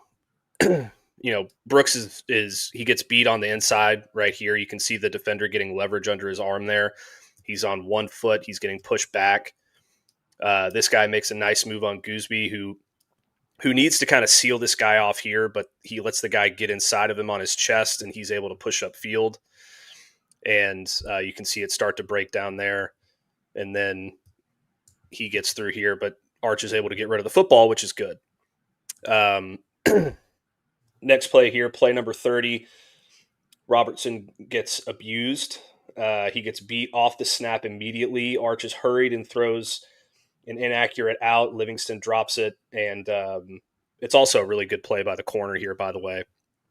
But you can see here, before Arch is even really, he's barely set. The guy who Robertson is blocking here is already 2 yards into the backfield. Brooks is looking backwards, trying to catch up. And you can see that, so Arch is taking 1 step here to fire the football out immediately to Livingston. This corner recognizes that as soon as Arch plants that back foot, that he's going to be able to make a play right here on Livingston. And that's exactly what he does. And you can see Robertson getting beat off the corner there. And Arch throws it inaccurately because he feels the pressure, and it ends up being an incompletion there to Livingston. This is just another view of it right here. I mean, look at the posture there of Robertson. It's just you can't win that way. You can't win that way. And 60 was doing that a lot this game. He's a very good interior lineman, so props to him for that. But you just can't do it. Can't win that way. Very next play, Arch just whiffs on this one. It's good protection, but he's late. Arch has Wingo coming across and whiffs, and they have to punt. So here's a set here. And then I guess I doubled that one up. Arch is dropping back. And then right here, you can see he's got good protection. They're bringing Wingo on a drag route here, and if he hits him on this pass, he can turn it upfield and get an explosive play. He really would only have to beat this back end defender here, but Arch just overstrides a little bit, loses the nose of the football, and it ends up sailing on him. I put a couple in there that were redundant because Canva is part of that Amazon outage, by the way. So I had a little bit of an issue with this week's show, but you can see that he overthrew him right here a little bit. The ball just sailed on him. And, Goosby's able to get his guy out of the play. You got a good solid block from Baker here. They're engaged right here in the middle. So it was good protection. But he's just he's unable to make the completion. And that's just a bad play there on Arch. Okay, play number 47. I have titled, "Why Are We Doing This?" Brooks and Robertson both pull right. Goosby falls over. Niblett has no blockers on the perimeter, and also when Niblett's in the game, it's almost an assurance that he's going to get the football. It feels like, which to me just kind of feels like telegraphing what you're going to do. But you can see Niblett kind of coming in motion here. I guess he's right here. The other receivers coming in motion, trying to draw some defenders. But the patience of the Kentucky defense too to realize, okay, we're going to come out of our run defense here. And we're going to crash down on this. I mean, they recognize it immediately. Goosby's down here on the ground over here. They got another guy on the ground over here. And all of these guys are just flying to the football. They saw this coming a mile away. And Niblett just really had no chance. I mean, his entire support staff is back here behind the play. And now you're outnumbered completely on the back end here. And he's just got nowhere to go. Like these two receivers are blocking the same guy. This guy's coming free. This guy's coming. This guy's coming. This guy's got back end, and he's just got nowhere to go. It's extremely concerning in my opinion. I mean, Goosby lost his guy here. They pulled Brooks and they pulled Robertson, and I think that Brooks is probably supposed to help out here in the middle. Yeah, with Goosby there, but it just doesn't end up happening, and Goosby ends up face down. Yeah, and it doesn't feel like Kentucky ever bought it either. No, they didn't. So they definitely did not. It's one of those bad play calls, bad execution mixed together plays. Absolutely. We got play number 51 here. This is a QB draw that just gets blown up. Connor Robertson gets beat like a drum on this play. And the defender blows up Endries as well. And the outside rusher comes free. And then Goosby doesn't really do anything on this play. Baker gets crushed. But what really happens here is this is a situation where Arch probably should have thrown the football. I think he had an option here. And he should have flared it out to the running back or to Parker Livingston, who was running kind of like a go route on the outside in single coverage. But you can see Wisner going here, flaring out, and then immediately you can see the breakdown. Almost immediately you can see the breakdown with Robertson here. The guy comes around the side and blows up the play. And then you also have a guy coming off the edge here that affects the play. Both of these guys were unaccounted for the most part, but Arch is supposed to be able to turn it up this way if this play is going to work, but there's no hope of that happening because these guys are engaged this way. Endries is supposed to come through and hit a block here, but this defender has the wherewithal to grab him and slow him down, which kind of mucks the play up. And Arch runs into him. And then this defender right here, 7, comes in and cleans it up. And then 92 gets him on the back as well. So it just really had no chance. Arch probably should have flared that out to Wisner on the side, but wasn't able to do it. Play 72. Arch has no chance. I think this is play 72. Hold on. Sorry, this is play 71. Once too many. So this was their third run in a row. So you've got it 1st and 10. They were successful on the 2 running plays before that. You can see Christian Clark about to get the handoff here. And Brooks just again doesn't really get his job done here. Robertson doesn't get his job done here, and Clark is stopped for no gain.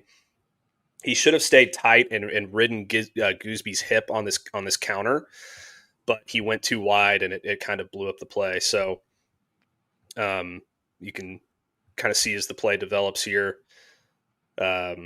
He's really got this guy in his face here. This guy's going to be able to come free, and he's got to cut it back this way and stay with his guys. But he doesn't have a chance to, because he's already got guys all over him. I mean, Connor Robertson again is bent over. This guy's waiting for him. This guy Brooks got worked, and this guy's on Clark already. So it ends up going for a minimal gain there. Very next play, Arch has no chance. The Kentucky front stunts. Robertson gets beat. Gooseby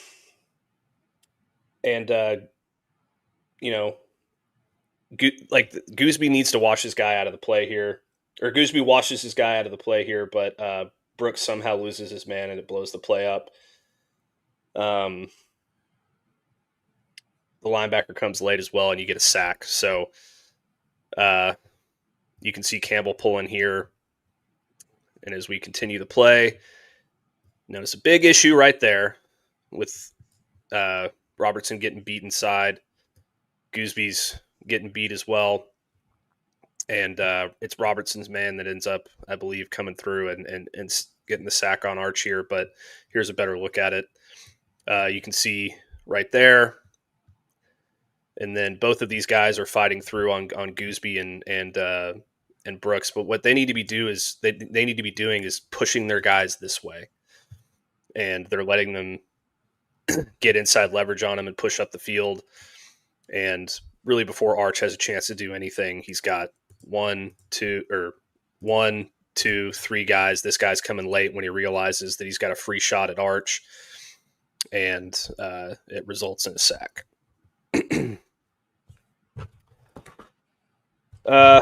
Okay. Play number 73. This is the very next play. Another miss from Arch here. He's got good protection. It's a good concept. Wing goes open and Arch just throws it behind him. He still should have caught it, but then it ends up resulting in a punt. You can see the clean pocket here. Relatively clean. He probably still feels this guy coming, but at this point in the game, when you've already been sacked a couple times, you're getting hit a bunch, it kind of feels like you don't have the time to throw and set your feet the way you want to. Yeah. And you can see Wingo getting open, coming across here on a post type concept. And he reads it well.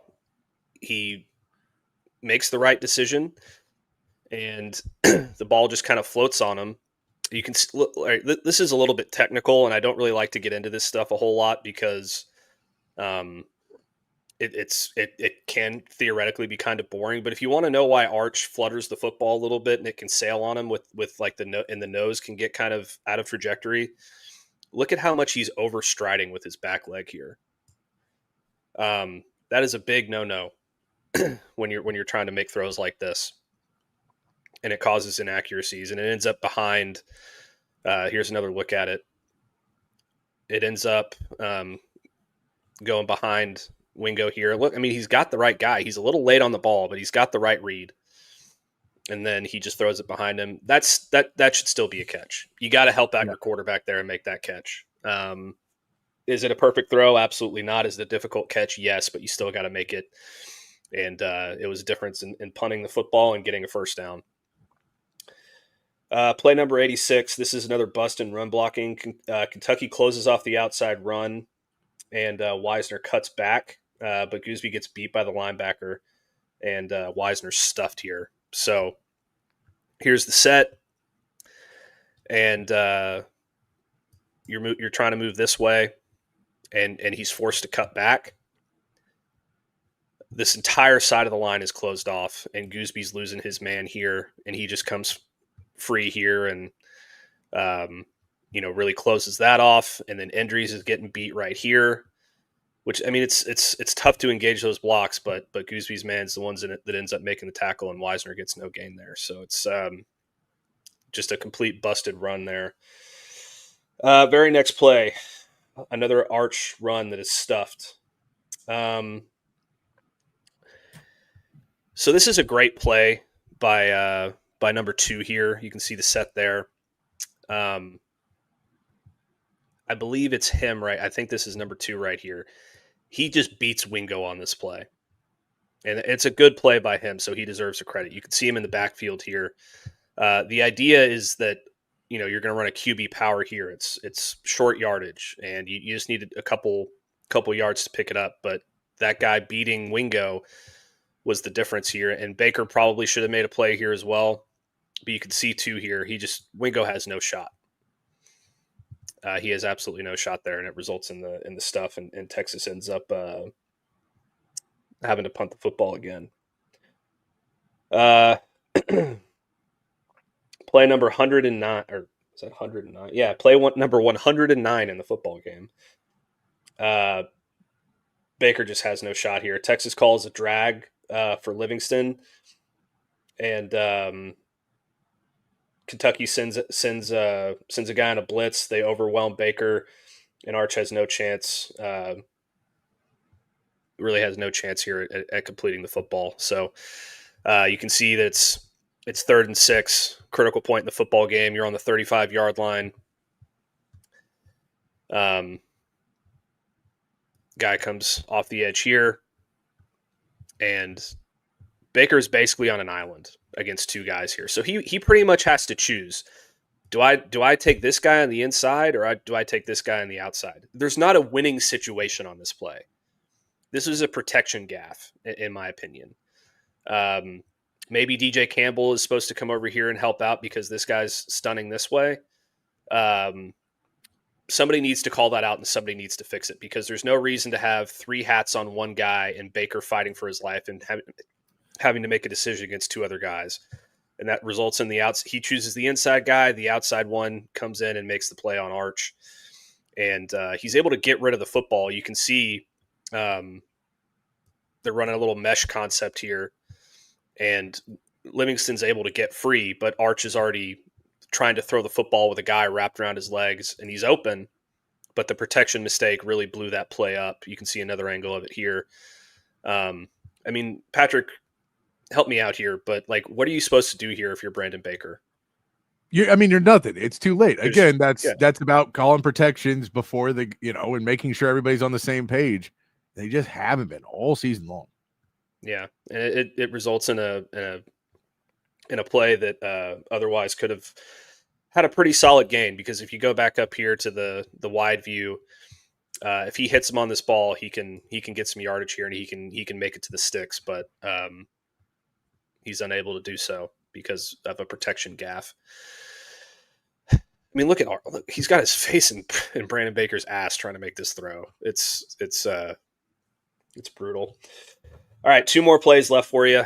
Play number 118 of the football game. Kentucky just overwhelmed them. They bring 6, Robertson and Brooks. It's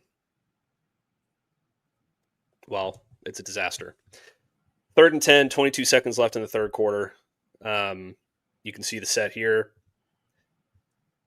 And then we come back, and there's already blue in the backfield here as Arch is making his drop back. There's maybe a little bit of a hold there by Baker, but we're going to let that slide. He turns his guy back in, but we'll look at the tight view here for a little bit better of a view. How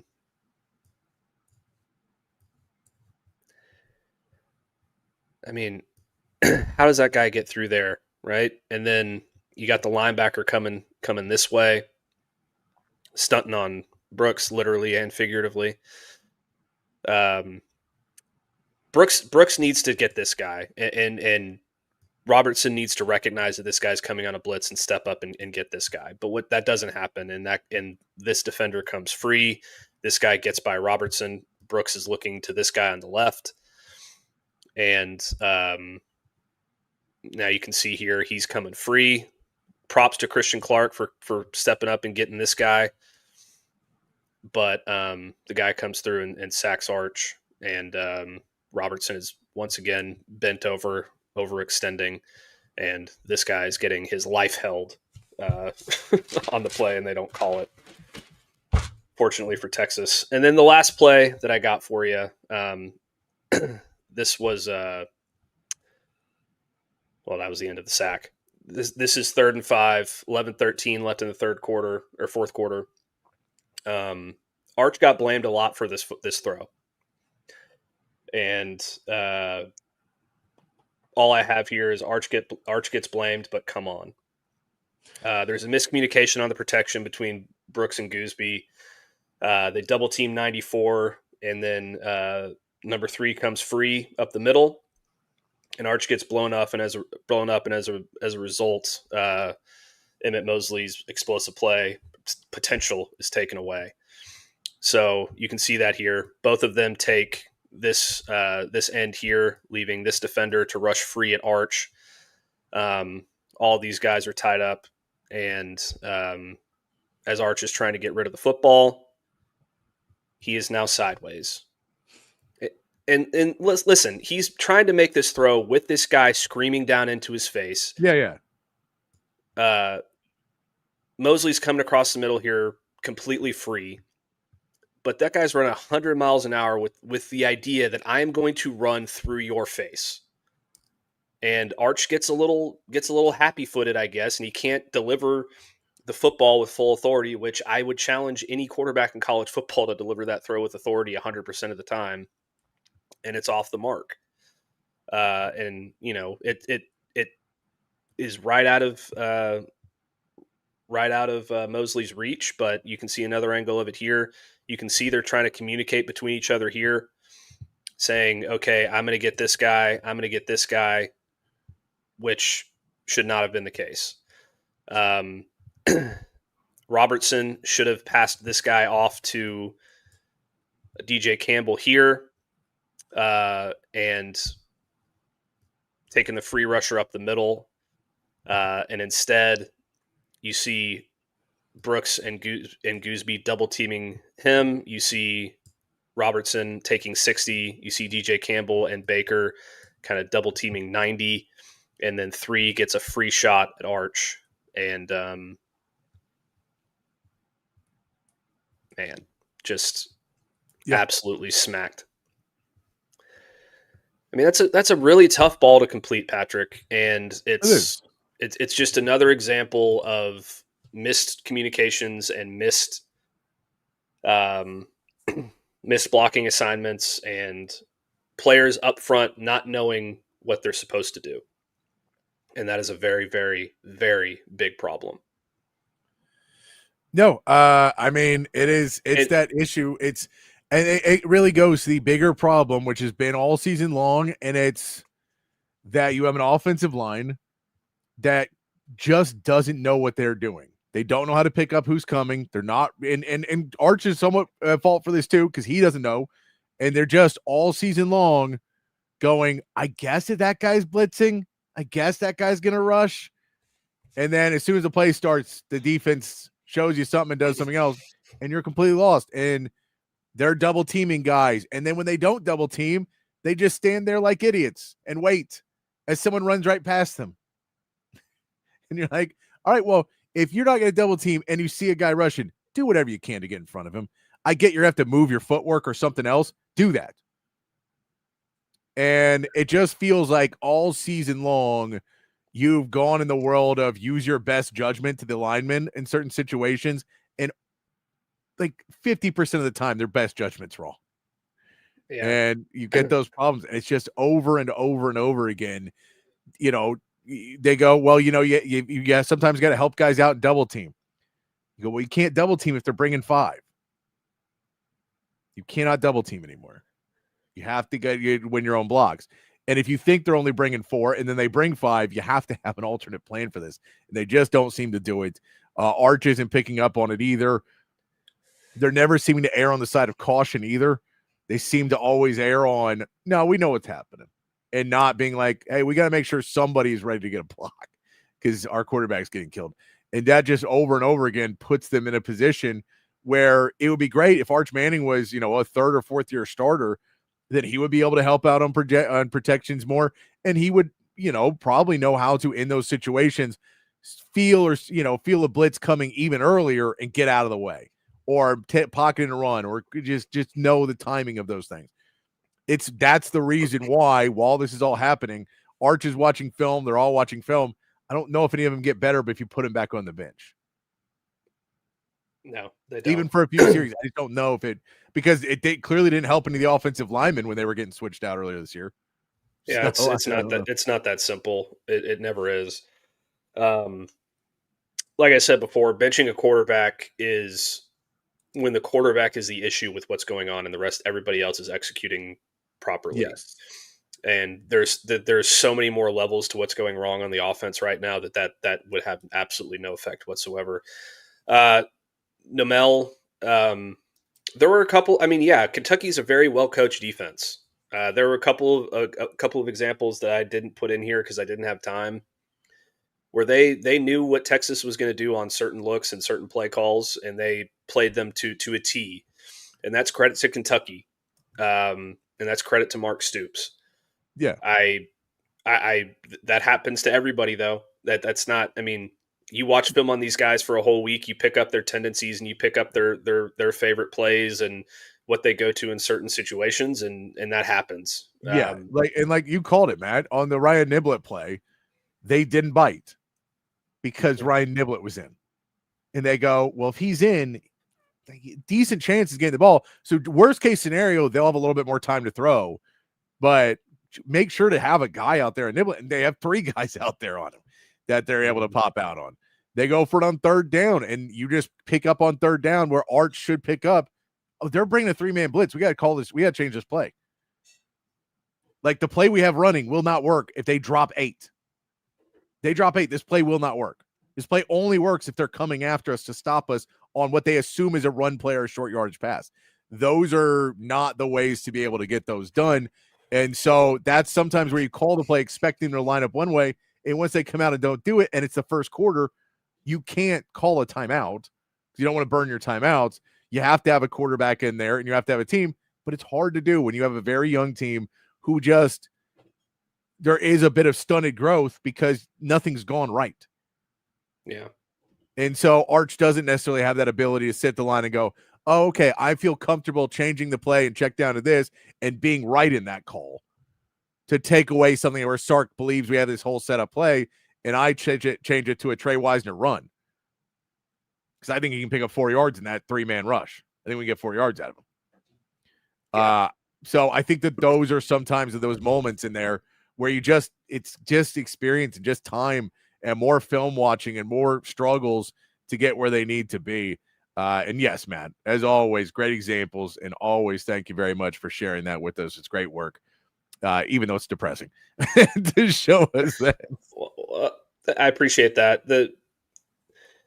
On film studies like this one, where things don't go well, yeah, usually my primary goal with this is to calm down the conversation about Arch as much as I possibly can, because my timeline after this football game was just filled with Arch sucks, bench Arch. Yes. He's the reason we suck. He's the reason of this. He's the reason of that. I think you can clearly see in the majority of those 15 plays that he was dealing with far much more than a quarterback who is making his 7th career start should have to deal with. Yes. And this is also why last year I was banging my head against the wall when people were saying bench Quinn, start Arch. Yeah. Because he wasn't ready. No, it wasn't. And honestly, he would have done better in that offense last year because he had a really good O-line last year. Yeah, he would have. So he would have done better, but it also, you shouldn't have benched Quinn because that was also. Yeah, and I think Quinn would probably have this team undefeated right now. So if you wanted to bench Quinn last year and you're one of the people that ran him out of town, time to eat your crow, buddy.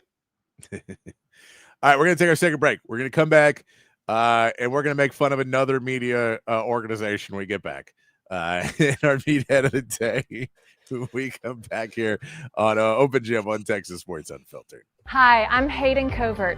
Welcome to Covert Buick GMC of Bee Cave, your home in the Hill Country for new and pre-owned Buick and GMC vehicles.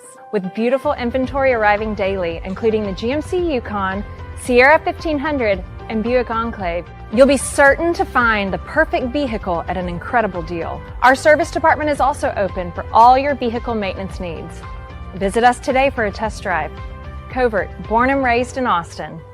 We are professional grade. Altstadt Beer, the best beer that you can find all throughout the great state of Texas. Y'all know I've been a fan of Altstadt for years now, and if you try it, I think you will be too. If you've already tried it, you know exactly what I am talking about. Altstadt is brewed locally in Fredericksburg, but available all over the state of Texas. So if you're tuned in Austin, San Antonio, Dallas, Houston, it does not matter. You can find Altstadt at a local grocery store or liquor store. They've got a bunch of different brews, something for every beer drinker out there. The lager, the Kolsch, those are their two flagship beers, both award winners. They are fantastic. The Altstadt Light sacrifices on calories but does not sacrifice on the taste. They've got great pills, tons of great seasonals as well. I'm telling you, one sip and you won't go back to the other beers you've been drinking in the past. It is the official beer of BK. It should be the official beer of you as well. It's Altstadt Beer. No impurities, no regrets. Hey y'all, I'm Camille McKay. And I'm Tom McKay, owner of Audiovisual Consultations. The old man and I are here to give you your summer weather forecast. It's hot. That's right, kid. Which means it's time for pool parties, grilling burgers, and taking a beach vacation, right? Well, I don't know about a vacation, but Audiovisual brings more heat than any tropical destination. It was worth a shot. I'll settle for some outdoor speakers. You know, Audiovisual can do a lot more than that. We provide outdoor video screens, audio systems, landscape lighting, even solar shades for your patio to keep the Texas heat at bay. Well, I'm sold. Let's wrap this up. I'm ready to lounge on a floaty and listen to some smooth jazz. Well, that sounds wonderful, but some smooth reggae is the way to go this summer. Good thing we can listen to both with the Sonos sound system. I call dibs on the floaty, though. Peace out. Kid, wait a second. Give us a call at 512-255-8678 or visit us at avconsultations.com. That's 512-255-8678. Back here on Open Gym on Texas Sports Unfiltered, wrapping it up on a Monday edition. Appreciate everyone who hung out with us today, even if we disagree. We appreciate you hanging out and tuning in and joining us for the show to add some good discussion about these games. Thanks again to Matt for another awesome All-22. That's a lot of work, I know, Matt, so I appreciate you getting it in there and getting it done. Let's get to our meathead of the day, and since the Texans are playing tonight, put in a video of J.J. Watt that has gone somewhat viral, going after PFF player grades. This is only the part of it. And he starts it off, so he says, to show that I'm not a disgruntled ex-player, they called me once and told me they had to change their grading system because I got too many perfect grades at a defensive line. So he's saying it's not about me being disgruntled, but his belief about the PFF grading system. Here is J.J. Watt on Pat McAfee. I'm getting hot. I'm getting hot. Oh, I like Keep going. Love it. Keep going, Jay. Love it. This is how you summon some change. Exactly. You know, you got to get passionate. Personal stories of Uber drivers telling NFL passengers that they break down film for PFF and that they watch the TV copy only and put a grade out after the game. That Uber driver's true. You can't watch film on the TV copy and create a grade. You can't break down a person's grade and know what they're supposed to do if you don't know their exact assignment. Like D-Butt just said, I know defensive line play unbelievably well. I could not go and grade a game for a player and give him a definitive grade without speaking to him, his coach, the scheme, everything. It's just a fact.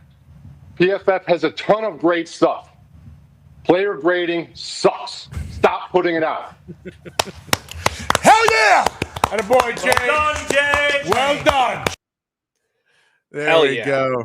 That is J.J. Watt on Pat McAfee explaining why the All-22 that Matt does is important, why those things are very important to watch the film. When you watch TV copy, you miss a lot of things. When you don't know what the teams are trying to do, it is difficult to always just go in that. So when we get the stuff of a player grade, sometimes you have to take that with a grain of salt and understand that they don't always know. Now, some of these Texas line grades may be more accurate, but overall, the PFF grades are not gospel.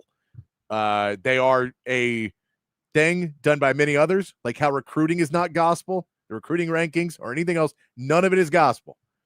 You have to go out there and play the football games. You have to know what's going on. So at the end of the day, I thought it was an interesting piece from J.J. Watt, who was a guy who was graded perfectly for many years in what he did. But a great statement there from J.J. Watt.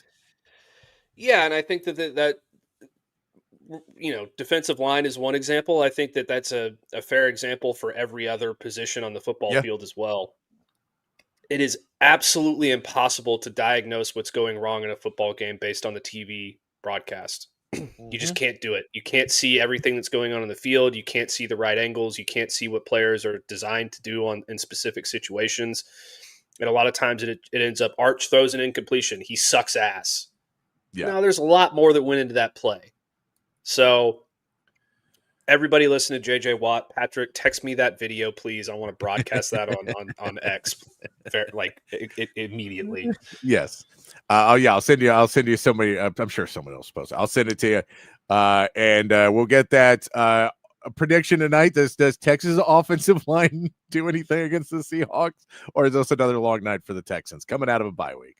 Long night for the Texans. Yeah, I'm not thrilled about staying up to watch that game tonight. It could be rough, but we will see. We'll be back tomorrow to break that down, talk way more about Texas, Kentucky, and what they need to do, considering on to next week, and continue to wrap up what went wrong in the Kentucky game. That it's a win's a win, man. A win's a win.